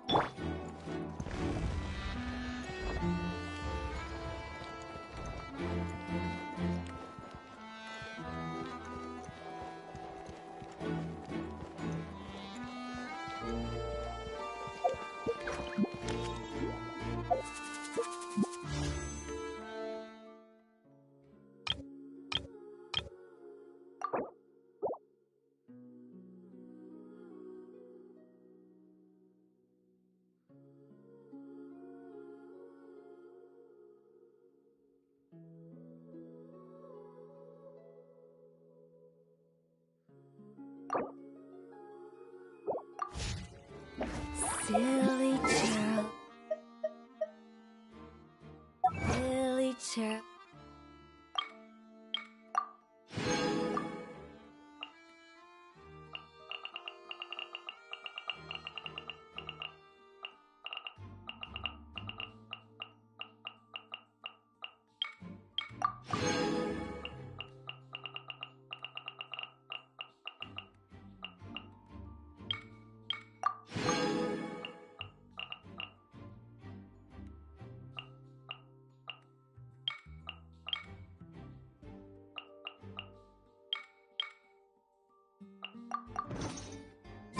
Sil.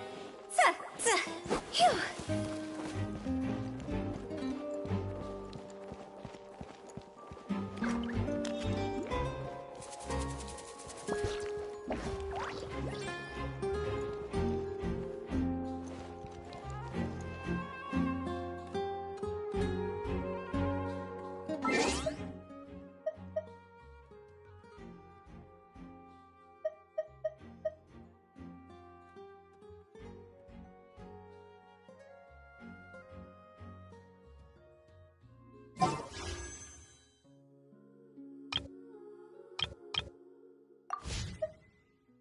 Wanna come over for tea?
Toodaloo. Cheryl, Billy, Cheryl, silly Billy, Hilly. Cheryl.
Toodaloo.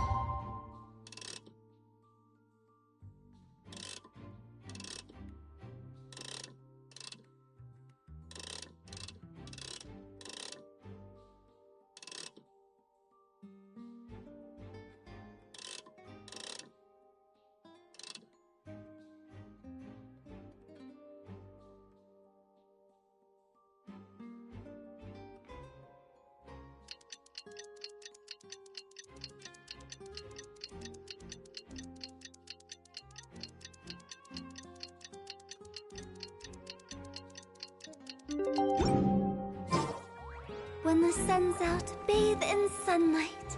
But when the moon's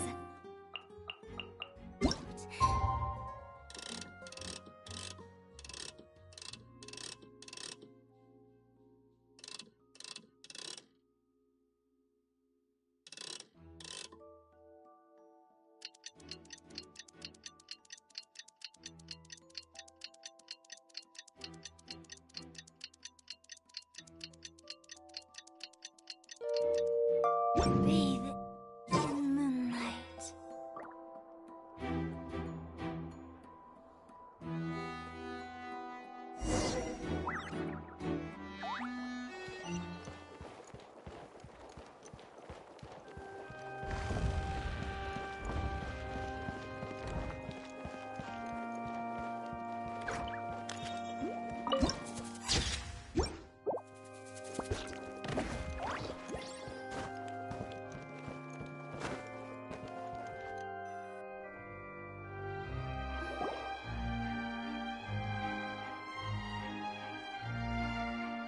What do we do?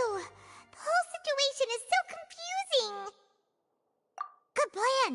Impossible things don't just happen. We'll get to the truth one way or another. Just relax. Even if everyone else suspects Lenny and Lynette, at least we will be supporting them from the stands. Besides, I doubt Farina understands any more about what happened than we do. Thanks, Navia. Well, we'll be going then. Best of luck to you.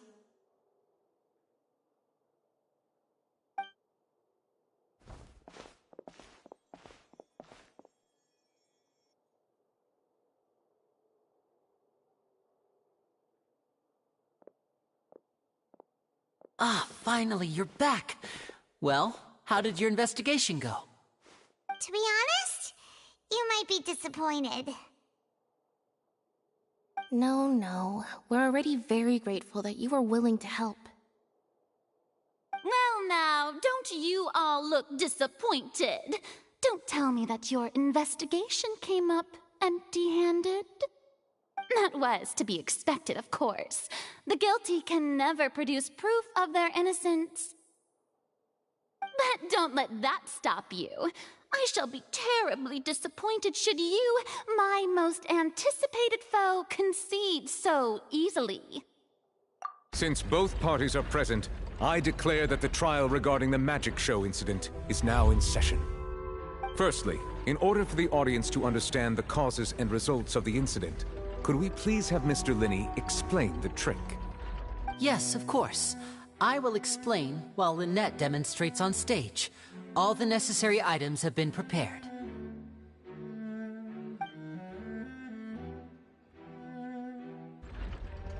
Thank you, Mr. Linney. In that case, I take your statement to be that you ran to and remained hidden within the magic box in the audience stands once the trick began, and thus could not have committed the crime. Is this correct? Yes, that's correct, Your Honor. In that case, I call upon the prosecution.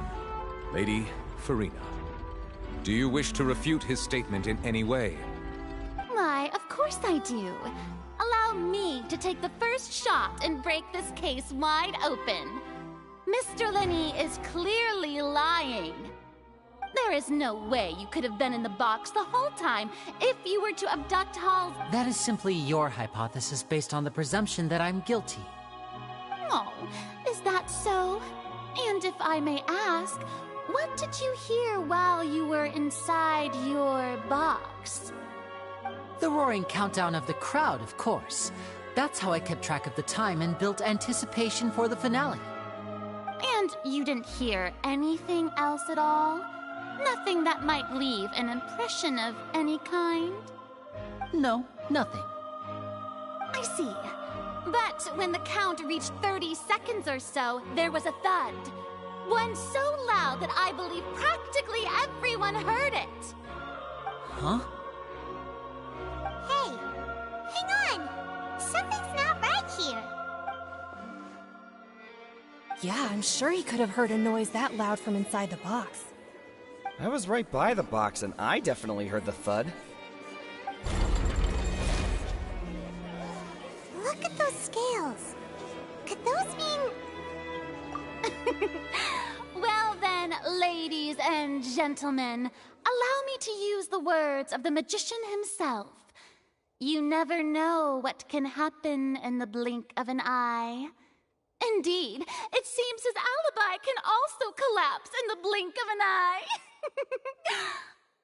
Of course, I have armed myself to do far more than smash your alibi. Confidence cannot go unfounded, and my foundations are rock solid. Tell me, aren't you and Lynette actually from the House of the Hearth? The House of the Hearth?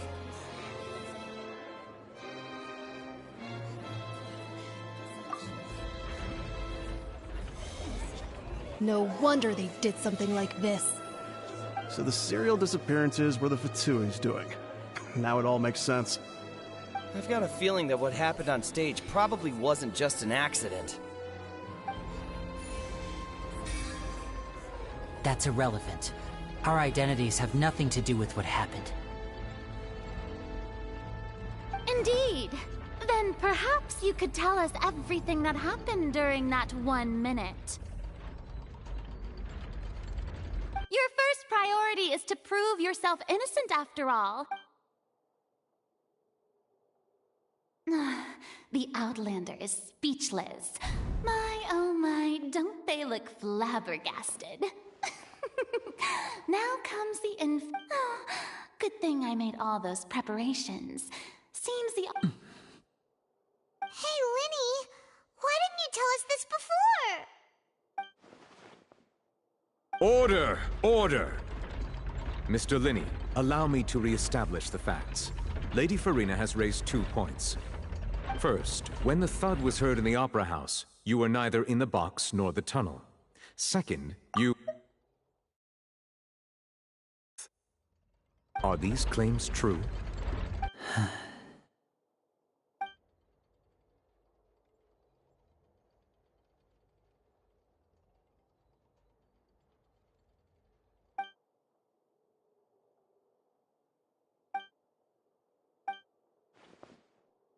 Please answer my question, Mr. Lyney. I'm sorry. Yes, they're true, Your Honor.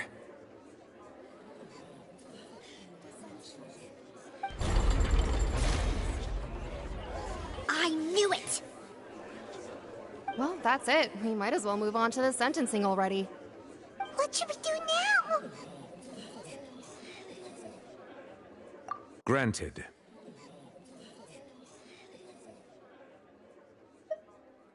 In that case, what is your request? Is that really necessary? They're already as good as guilty. The defendant deceived their own attorneys. What is there left to discuss? Order! Order, I say!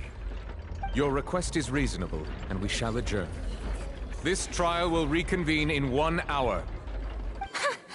So you would stick to Mr. Lyney's defense even after knowing what you do now? You certainly have more professionalism than I thought.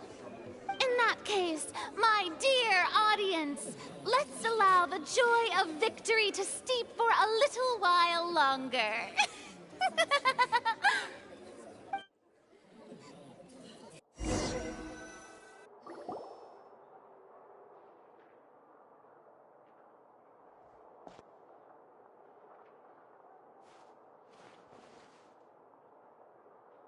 Well, this is awkward. I didn't think the Hydro Archon would dig all that up. I'm sorry, Traveler and Paimon. Yeah, sorry. Paimon doesn't know where to start. We trusted you two. We based our entire reasoning on the assumption that you weren't bad guys. Not to set the wrong tone or anything, but Paimon's really mad! I'm very sorry. I know you're angry, and reasonably so, but please, let me explain. I know you've clashed with the Fatui several times before. I wouldn't be surprised if just hearing the word is enough to make you upset. But our organization is very, very large, and the Harbingers have very different personalities and goals. Right now, we want to save people. As many as we can. That's right. I'm sure we're on the same page when it comes to this nation and the disaster that its people might face. I knew if it weren't for our respective identities, we could become good friends. That's why I didn't wish to flat out lie to you, but chose to hide some details instead. The truth is very important, but being completely transparent about everything would see us spending more effort. Right. So, you be the judge. Heck, if I were you, I fear that I'd even struggle to trust me at this point. You met a Fatus who works as a magician, a trickster by trade. All by coincidence, too. But still, I'm asking you to trust me. I am no criminal. At least, not in this case. Sorry. Please forgive us. Well, you both say that, but... Right. Let's hear your answer first, and no lies now! Of course. I'll answer any question you ask. We've been trying to find out how the Oratrice operates. We want to know why it has a consciousness. Why can it deliver sentences accurately? During our investigations, we learned that the machine's core is beneath it. From that moment on, Lynette and I have been designing this box swap trick, with the objective of getting close to the core. Is that why you needed a whole minute? That's right. In truth, the audience would take about 75 seconds to count down from 60, while I would only need 15 to get to the opposite box. So, after jumping into the tunnel, I accessed the Opera House basement via the vent, and went to investigate the room in which the core is stored. That air vent was created during the construction of the tunnel specifically to execute this step. Well, nothing. As soon as I reached that room and was about to investigate, I heard someone's voice. Which should have been impossible, of course. I was quite certain that I was the only one in the room. That voice seemed to recognize me and tried to speak to me. I chose to err on the side of caution and retreated the way I came. On the way back, I saw the broken vase and the clothes on the ground, but the countdown was almost finished, so there wasn't time to give it any thought.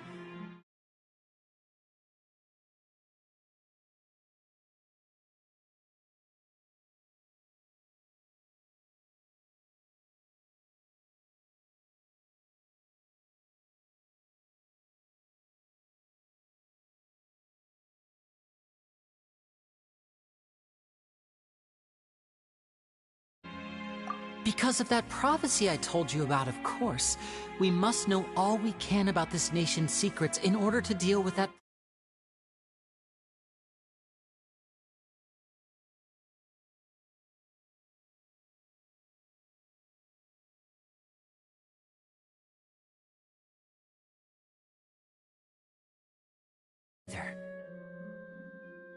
But like I said earlier, you can be the judge. If you want to leave because you don't trust the Fatui, there's nothing I can do to stop you.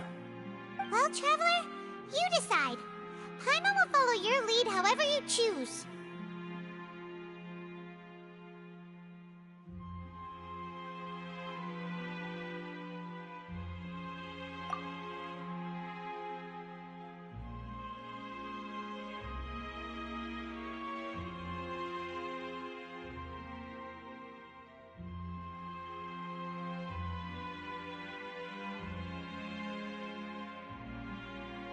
Okay, thank you. Thanks for giving us a chance.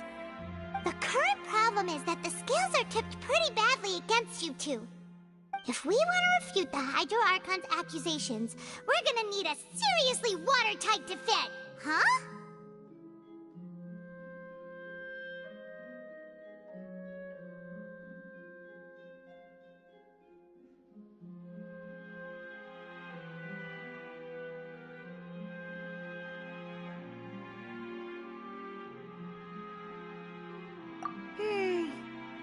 Oh, Paimon thinks she gets what you mean.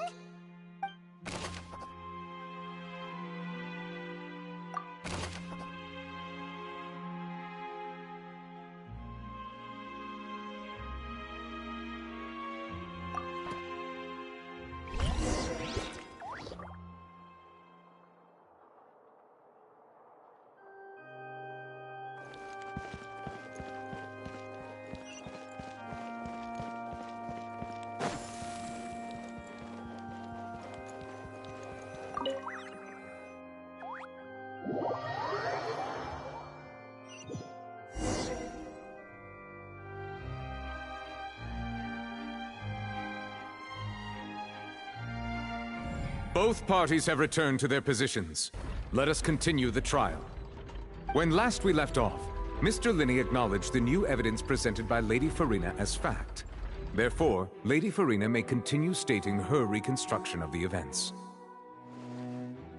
Ugh, that took long enough. Now then, if everyone would lend me their attention.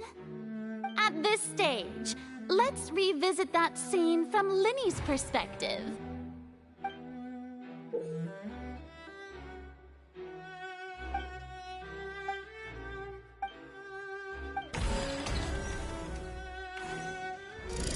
As the countdown began, he entered the tunnel.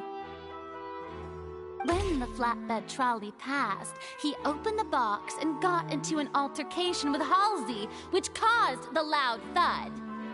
He did not realize that this sound could be heard by everyone in the opera house, which is why he claimed earlier that he could not hear the sound. Finally, he used the vase to knock her out, before making her change clothes to prevent others from recognizing her. At this time, Cowell arrived, so Linney proceeded. Afterward, Linney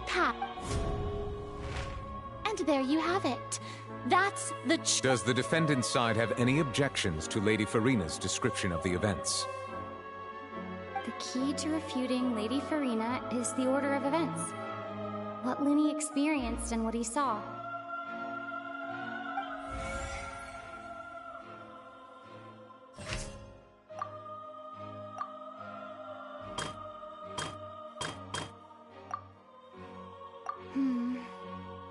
Seems this won't produce.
According to Linny, he left via the vent after entering the tunnel. He couldn't have had that altercation with Halsey.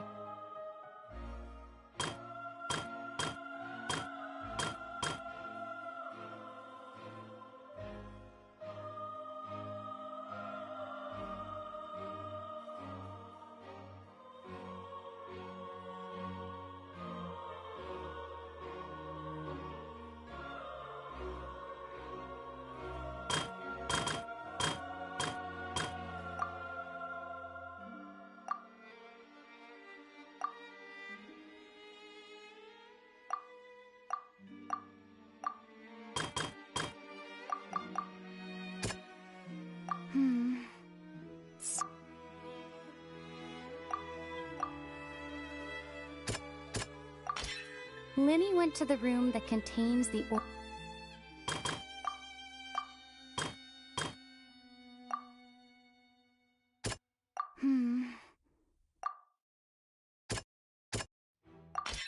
Linny did not take part in the underground altercation. He only witnessed traces of the aftermath. Attention! When the countdown started, Linny did indeed go into the tunnel. But he immediately used a vent to access the Opera House basement, which is where the underground core of the Oratrice is stored.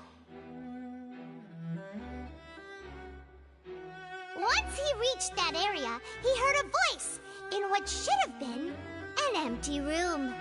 Since he felt something was amiss, he returned immediately.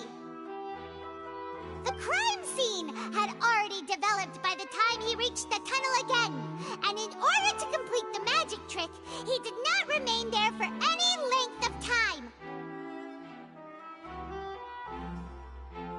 Finally, he reached the surface, and that was when the accident happened from his point of view. Therefore, he's innocent!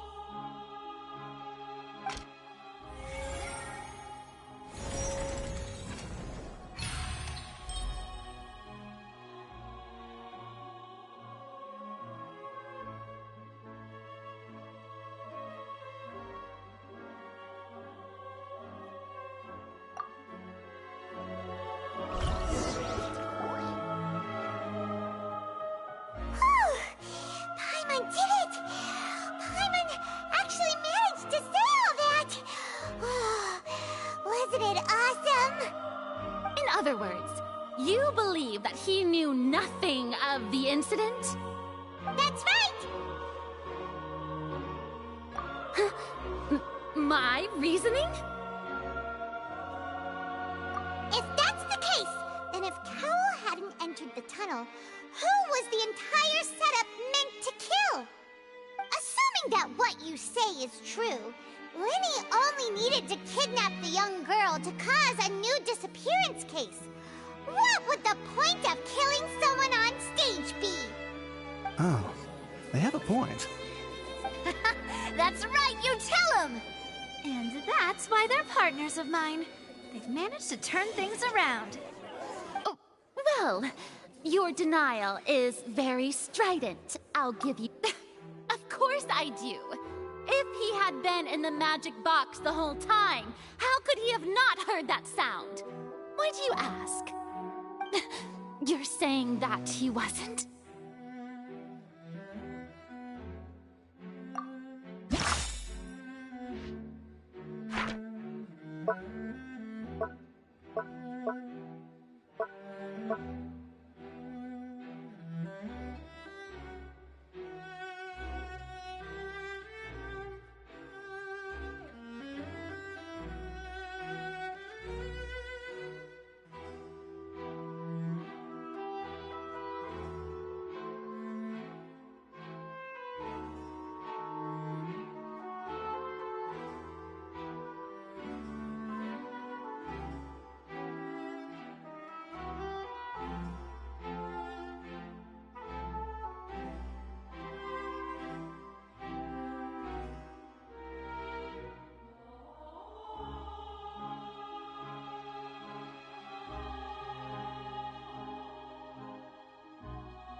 We don't need to give this more thought. Paimon thinks there's something off here.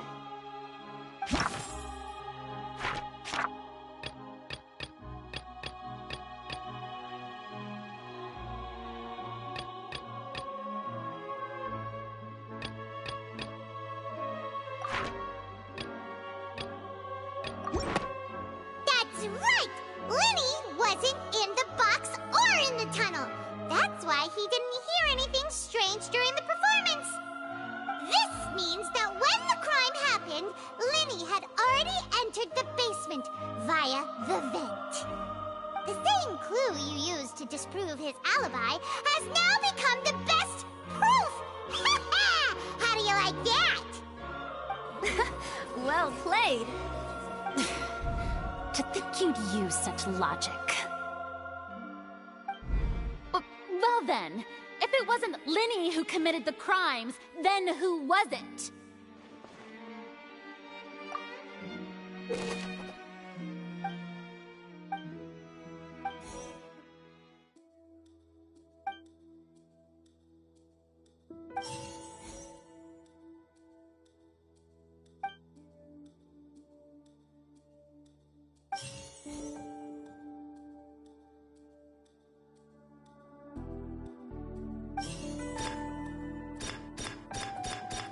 The deceased's name is Cowell, Lenny's assistant.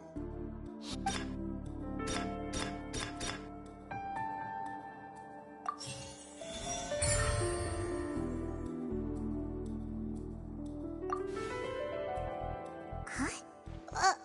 That can't be right. Are you the kill? Oh, is that so? How interesting! What I must do next is recreate the truth. What Cowell did, and how he went from would-be perpetrator to victim. No one entered or left the Opera House through its entrances.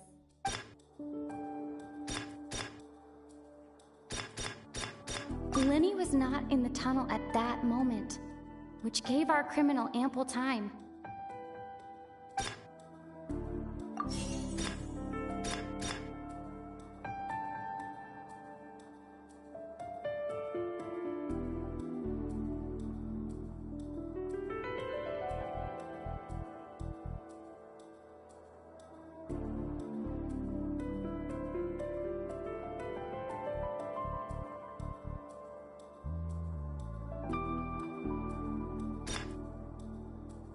The sound we heard may have come from a clash between the missing Halsey and the criminal.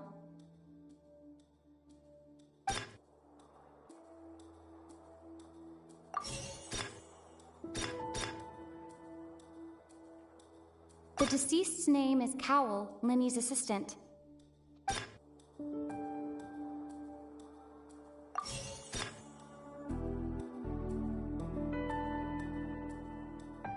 The deceased's name is Cowell, Lenny's assistant.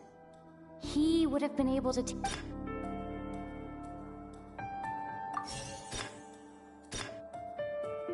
No one entered or left the Opera House through its entrances.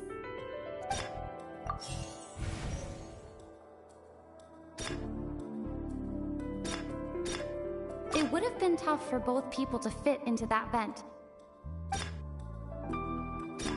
Halsey's clothing was in the tunnel.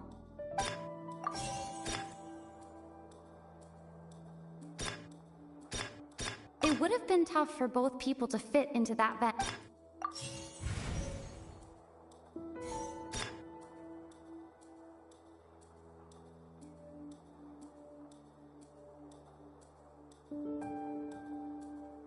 The deceased's name is Cowell, Linny's assistant. He would have been No one entered or left the Opera House through its entrance. Halsey's clothing was in the tunnel.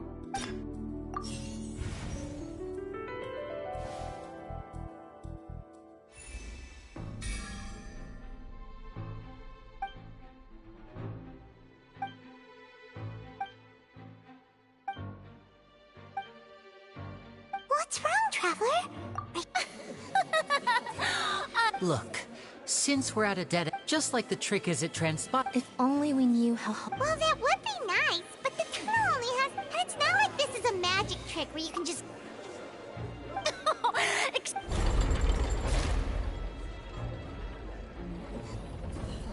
If the defense is unable to make further effective arguments, we will move on to the next stage of the trial. Linny was not in the tunnel at that moment, the sound we heard may have come from a clash between the missing Halsey and the criminal.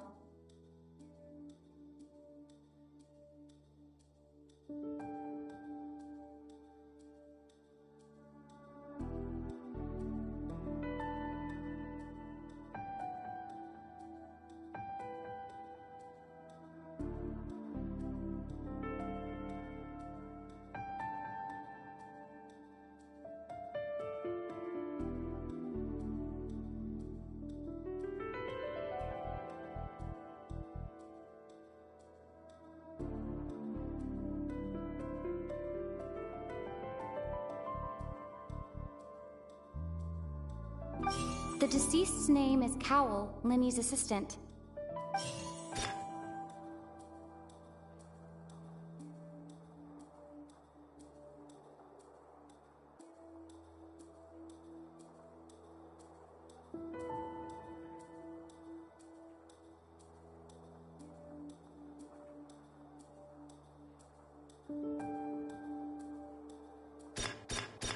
The vase was not broken by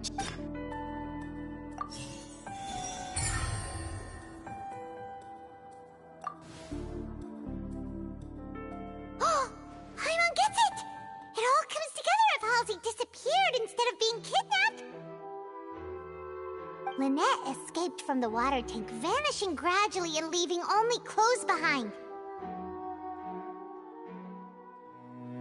If there's a similar method... formed into water...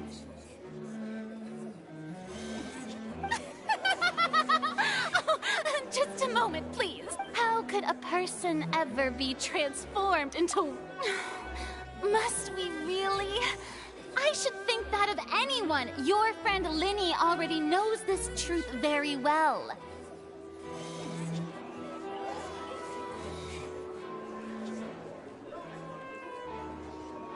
Magic tricks are ultimately just illusions and misdirection. But Halsey's disappearance is very real. We're talking about two completely different things.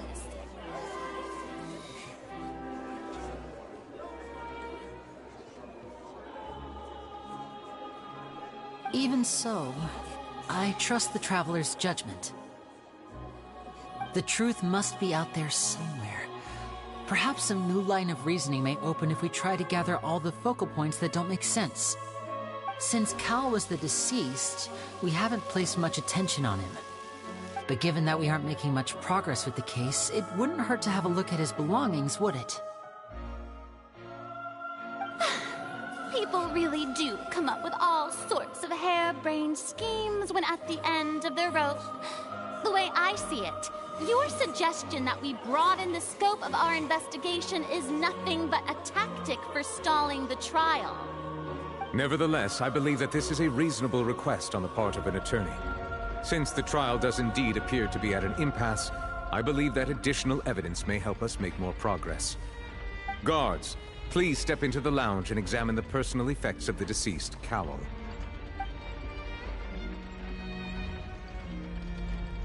We are still examining the items, but we have already made critical progress that we feel must be shared with everyone post-haste. We discovered several test tubes of fluid within Cowell's baggage, each labeled separately. The notebook in his backpack claims that these fluids are water from the Primordial Sea. The Primordial Sea? The note's contents also indicate that Cowell belonged to an organization that sells illegal drugs and that he had an accomplice. The notebook has many entries concerning safe usage of these fluids, in which the keyword dissolve appears many times. One of these tubes was labeled Opera Epiclese, along with yesterday's date. It is empty. The notes also state that these dissolution properties work exclusively on people from Fontaine.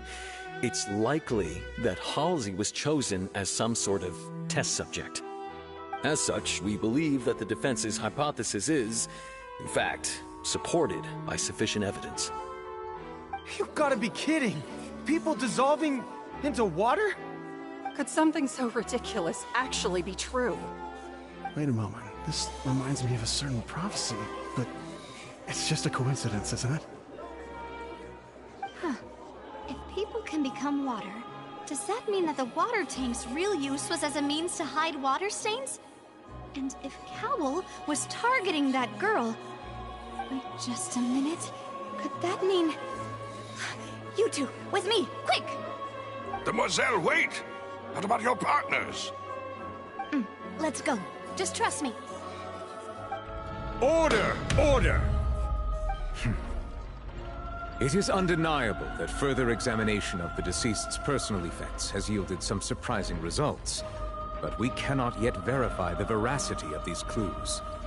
Still, let us assume that these clues are indeed authentic, albeit with the understanding that Ms. Halsey has yet to be found. Guards, please continue examining the items along these lines. Mr. Linney, it appears your hypothesis is supported by the evidence, so please continue speaking. Of course. Thank you, Your Honor. If we uphold this hypothesis, I believe that many of this case's seemingly unrelated clues can be connected together. Right! Like the metal hook! That one didn't make sense at all. Let's think about this. Cowell's methods must have something to do with that water from the Primordial Sea.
The deceased's name is Cowl.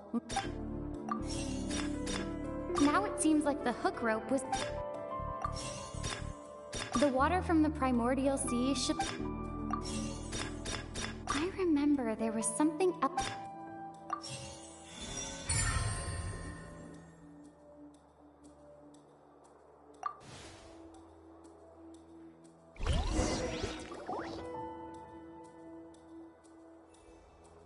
Ahem!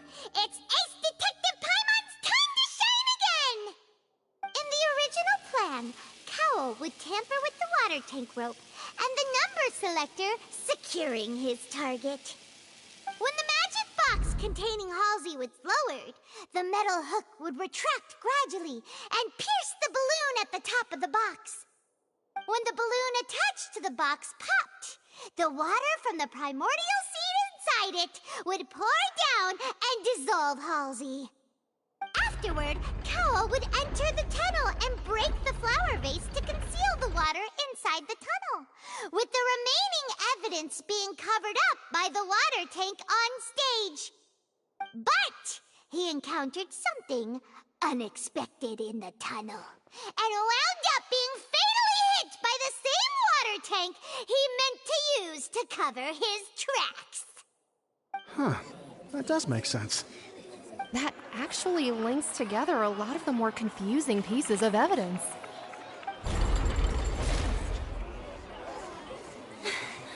Oh dear, what do I do? Even I think they sound convincing now. Have I falsely accused an innocent person? What a humiliation. Now, it seems like the only point of contention remaining is the exact circumstances that led to Cowl's death. His notes mentioned he had an accomplice who could be related to the situation. On that note, the guards have just contacted me indicating that they uncovered new evidence. I shall now invite him on stage to share it with us. Thank you, Your Honor. We were just inspecting the luggage of the other people involved in this case. And we found an identical sample of the water from the primordial sea among Lyney's personal effects. What? That can't be. Oh, I see.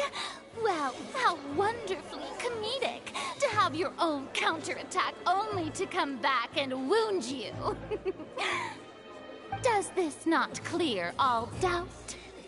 My dear citizens, my loyal audience, allow me to present my reasoning and bring this performance to a swift close.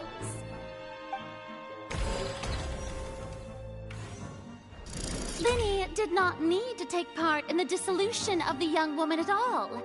Indeed, he did leave the scene via the vent. Having made modifications to the props beforehand, but upon his return, and ultimately, he not now, as much as I regret having come to... Am I right, Mr. Lyney? We've used up all the evidence we collected. There's no way for us to make a rebuttal here. Is this the end of the road?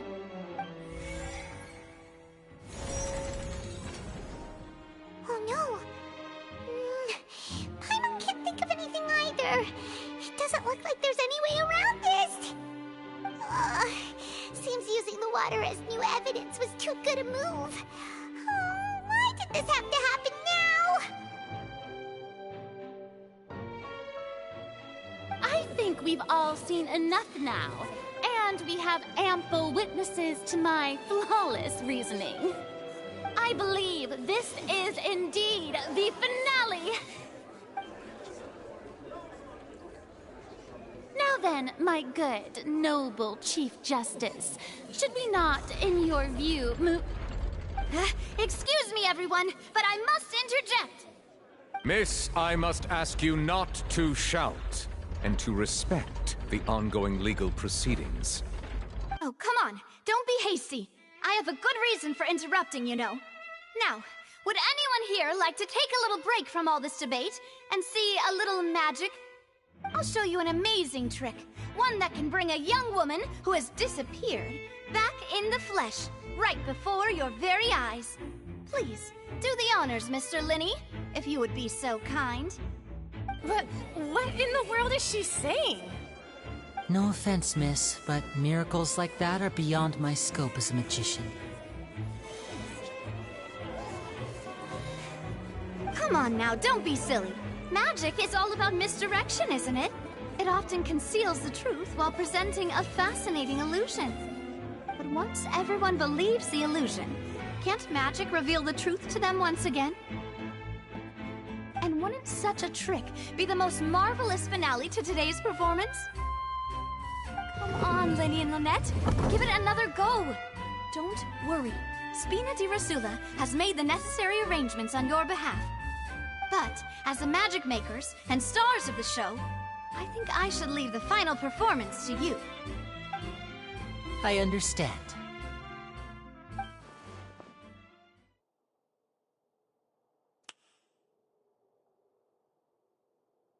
And voila!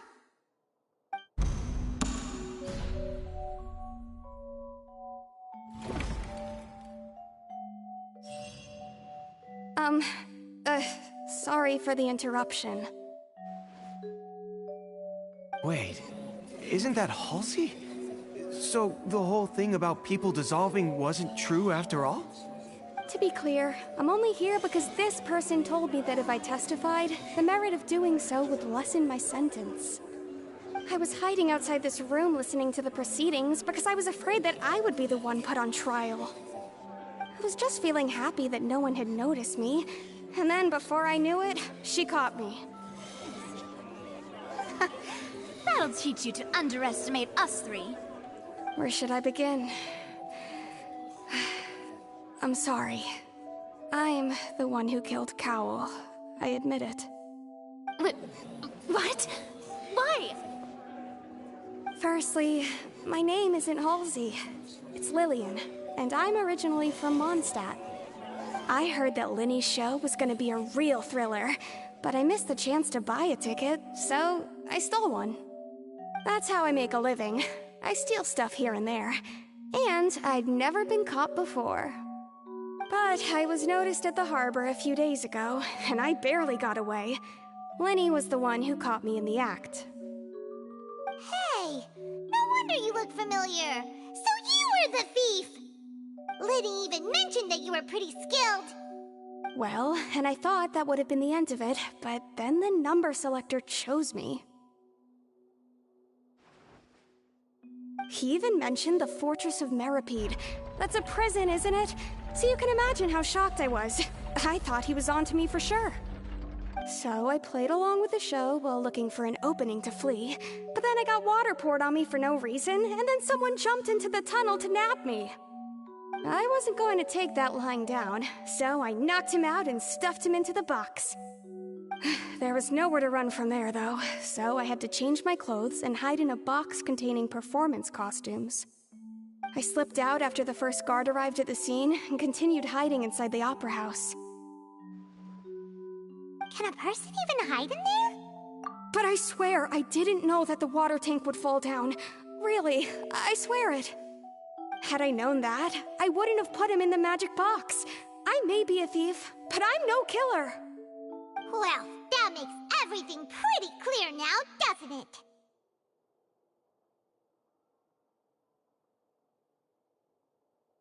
This time, we need to tell the entire story from Lillian's perspective.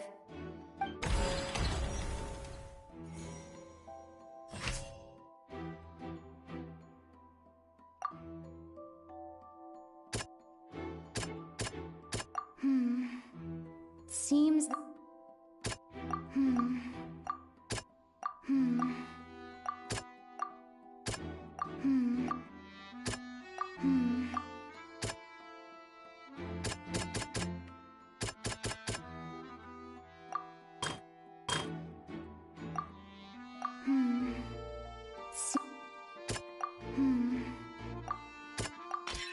The strange sound wasn't from a fight.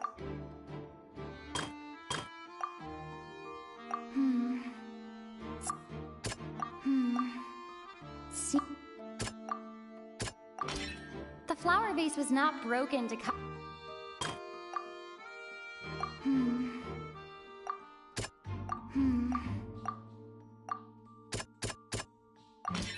Lily-Ann was afraid that she would be recognized if she left. And it's Ace Detective Paimon time! Having been selected, her panic only intensified after she entered the... Hearing the commotion, he did not know that mistakenly believed the two broke with no way of escape.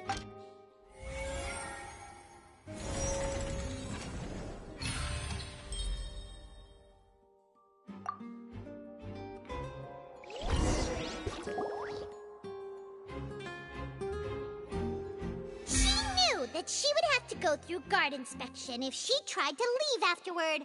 So, she has been trapped in the Opera House these last 2 days! She had already become desperately hungry by the time we were chatting over macarons. So, she swiped 2 of them right under our noses. Talk about a sneaky thief. At this point, all the events that happened in the time... Ah, so that's the whole story. Bravo! Now then, Lady Furina, do you wish to speak against the defense's statements? Please answer the question, Lady Furina. What, are you reading my mind now? No, I have no further arguments. Wow, look at that! If there are no objections, then as the Chief Justice of the actual perpetrator of the serial disappearances, Cowell, with some modifications to the selector, he could ensure to cover up any evidence while He also tampered with the rope suspending the water tank, using the fireworks at the end of the performance to cause the tank to drop and hide the watermarks. He poured the water from the primordial sea into a balloon during the preparation of the magic box and stuck it to the box's lid. Finally, he passed the prepared hook on a rope through the gap in the magic box's door when bringing the young woman to said box. When the magic trick officially began, the box containing the woman was lowered into the tunnel, tightening the hook rope and bursting the balloon containing the water. If all had gone to plan, the young woman would be dissolved at this time. However, Lily-Ann was not from Fontaine and thus fled the box with a loud noise. Realizing that there was trouble, Cowell entered the tunnel and met Lily-Ann. Thinking that the waters had not yet taken effect, he decided. However, his opponent was more capable than he thought, and he was overcome, knocked on Lily-Ann according to her own statement. As for Linny, from this reconstruction of it... While there is much in Linny and Lily-Ann's conduct that should... This case, at least, can be handed over to the Oratrice to make the final decision.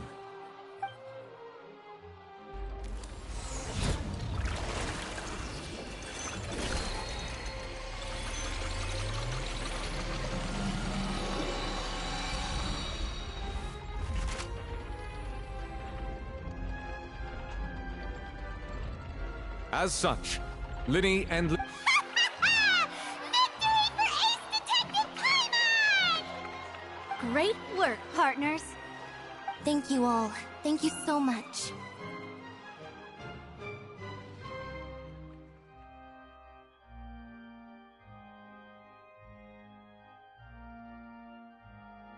Next, I think we deserve an explanation, Guard Vaughn. How did you find the water from the primordial sea in Linny's baggage? Right! Your discovery caused me to make a serious mistake, you know.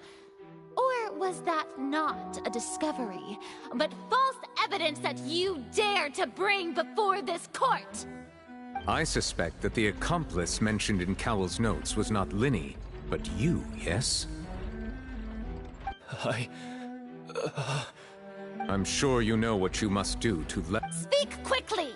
Unless you want to earn yourself a one-way we were supposed to play... And now that your plan... Therefore you... Yes, our boss. It can also be... We've been in the...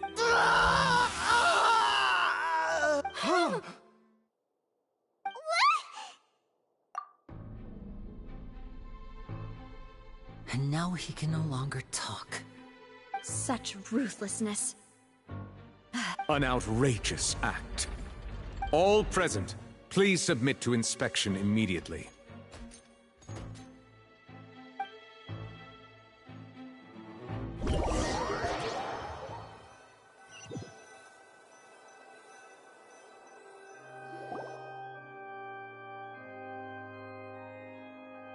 So, we're just going back now? That's true. Traveler, Paimon! Please wait. Lenny. I know you may not want to speak to me, but still.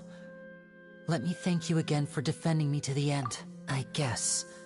I didn't approach you with any ulterior motives or ill intent. I've spoken to you as myself, just plain. As for why I'm a Fatus, that was how Father, who you might know as the Knave? The one who controls the House of the Hearth? That's right. And since we're here, I was wondering, would you mind hearing a story? Back when our parents first died, Lynette and I were left wandering the streets. To survive, I took to surreptitiously observing an older street performer who did magic. I took my sister through To my surprise, we proved to be pretty popular, and we could at least before long. So you went from— That was how we felt it, but he would That doesn't seem— After I waited alone. The answer he gave— Oh no. As far as outsiders are concerned, I managed to all I saw was— So— That's right.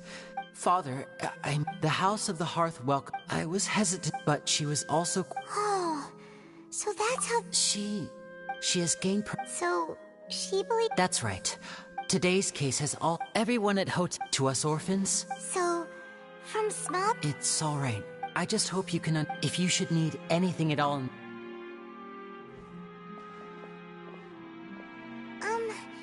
Bye, Lenny!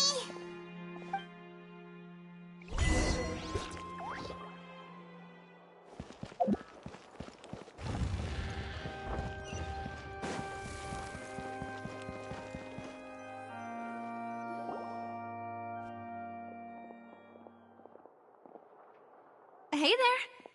What was with the disappearing act you pulled right as the trial ended? Were you looking for us, Navi? Well, this whole thing isn't exactly over, is it? I do feel that we're getting closer to solving the serial disappearances case, though. Don't you think so, too? Huh? What's wrong, my dear partner?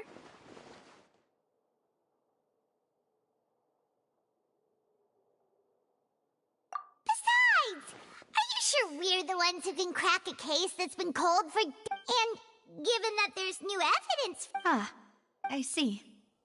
Sorry. I might have been too presumptuous. Don't say that, Navi. Aw, and we were having so much fun investigating with you, too. It was like having new waters flowing into a Wait. Huh?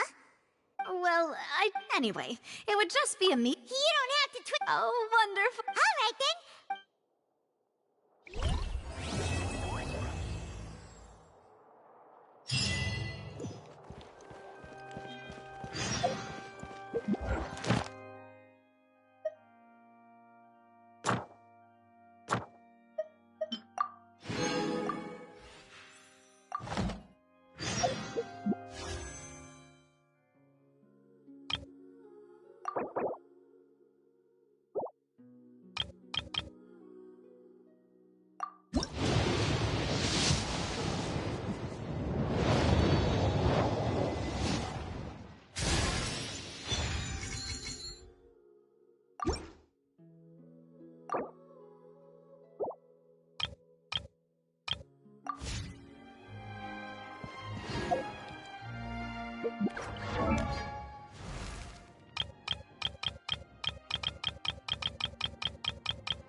Silly Gerald bit.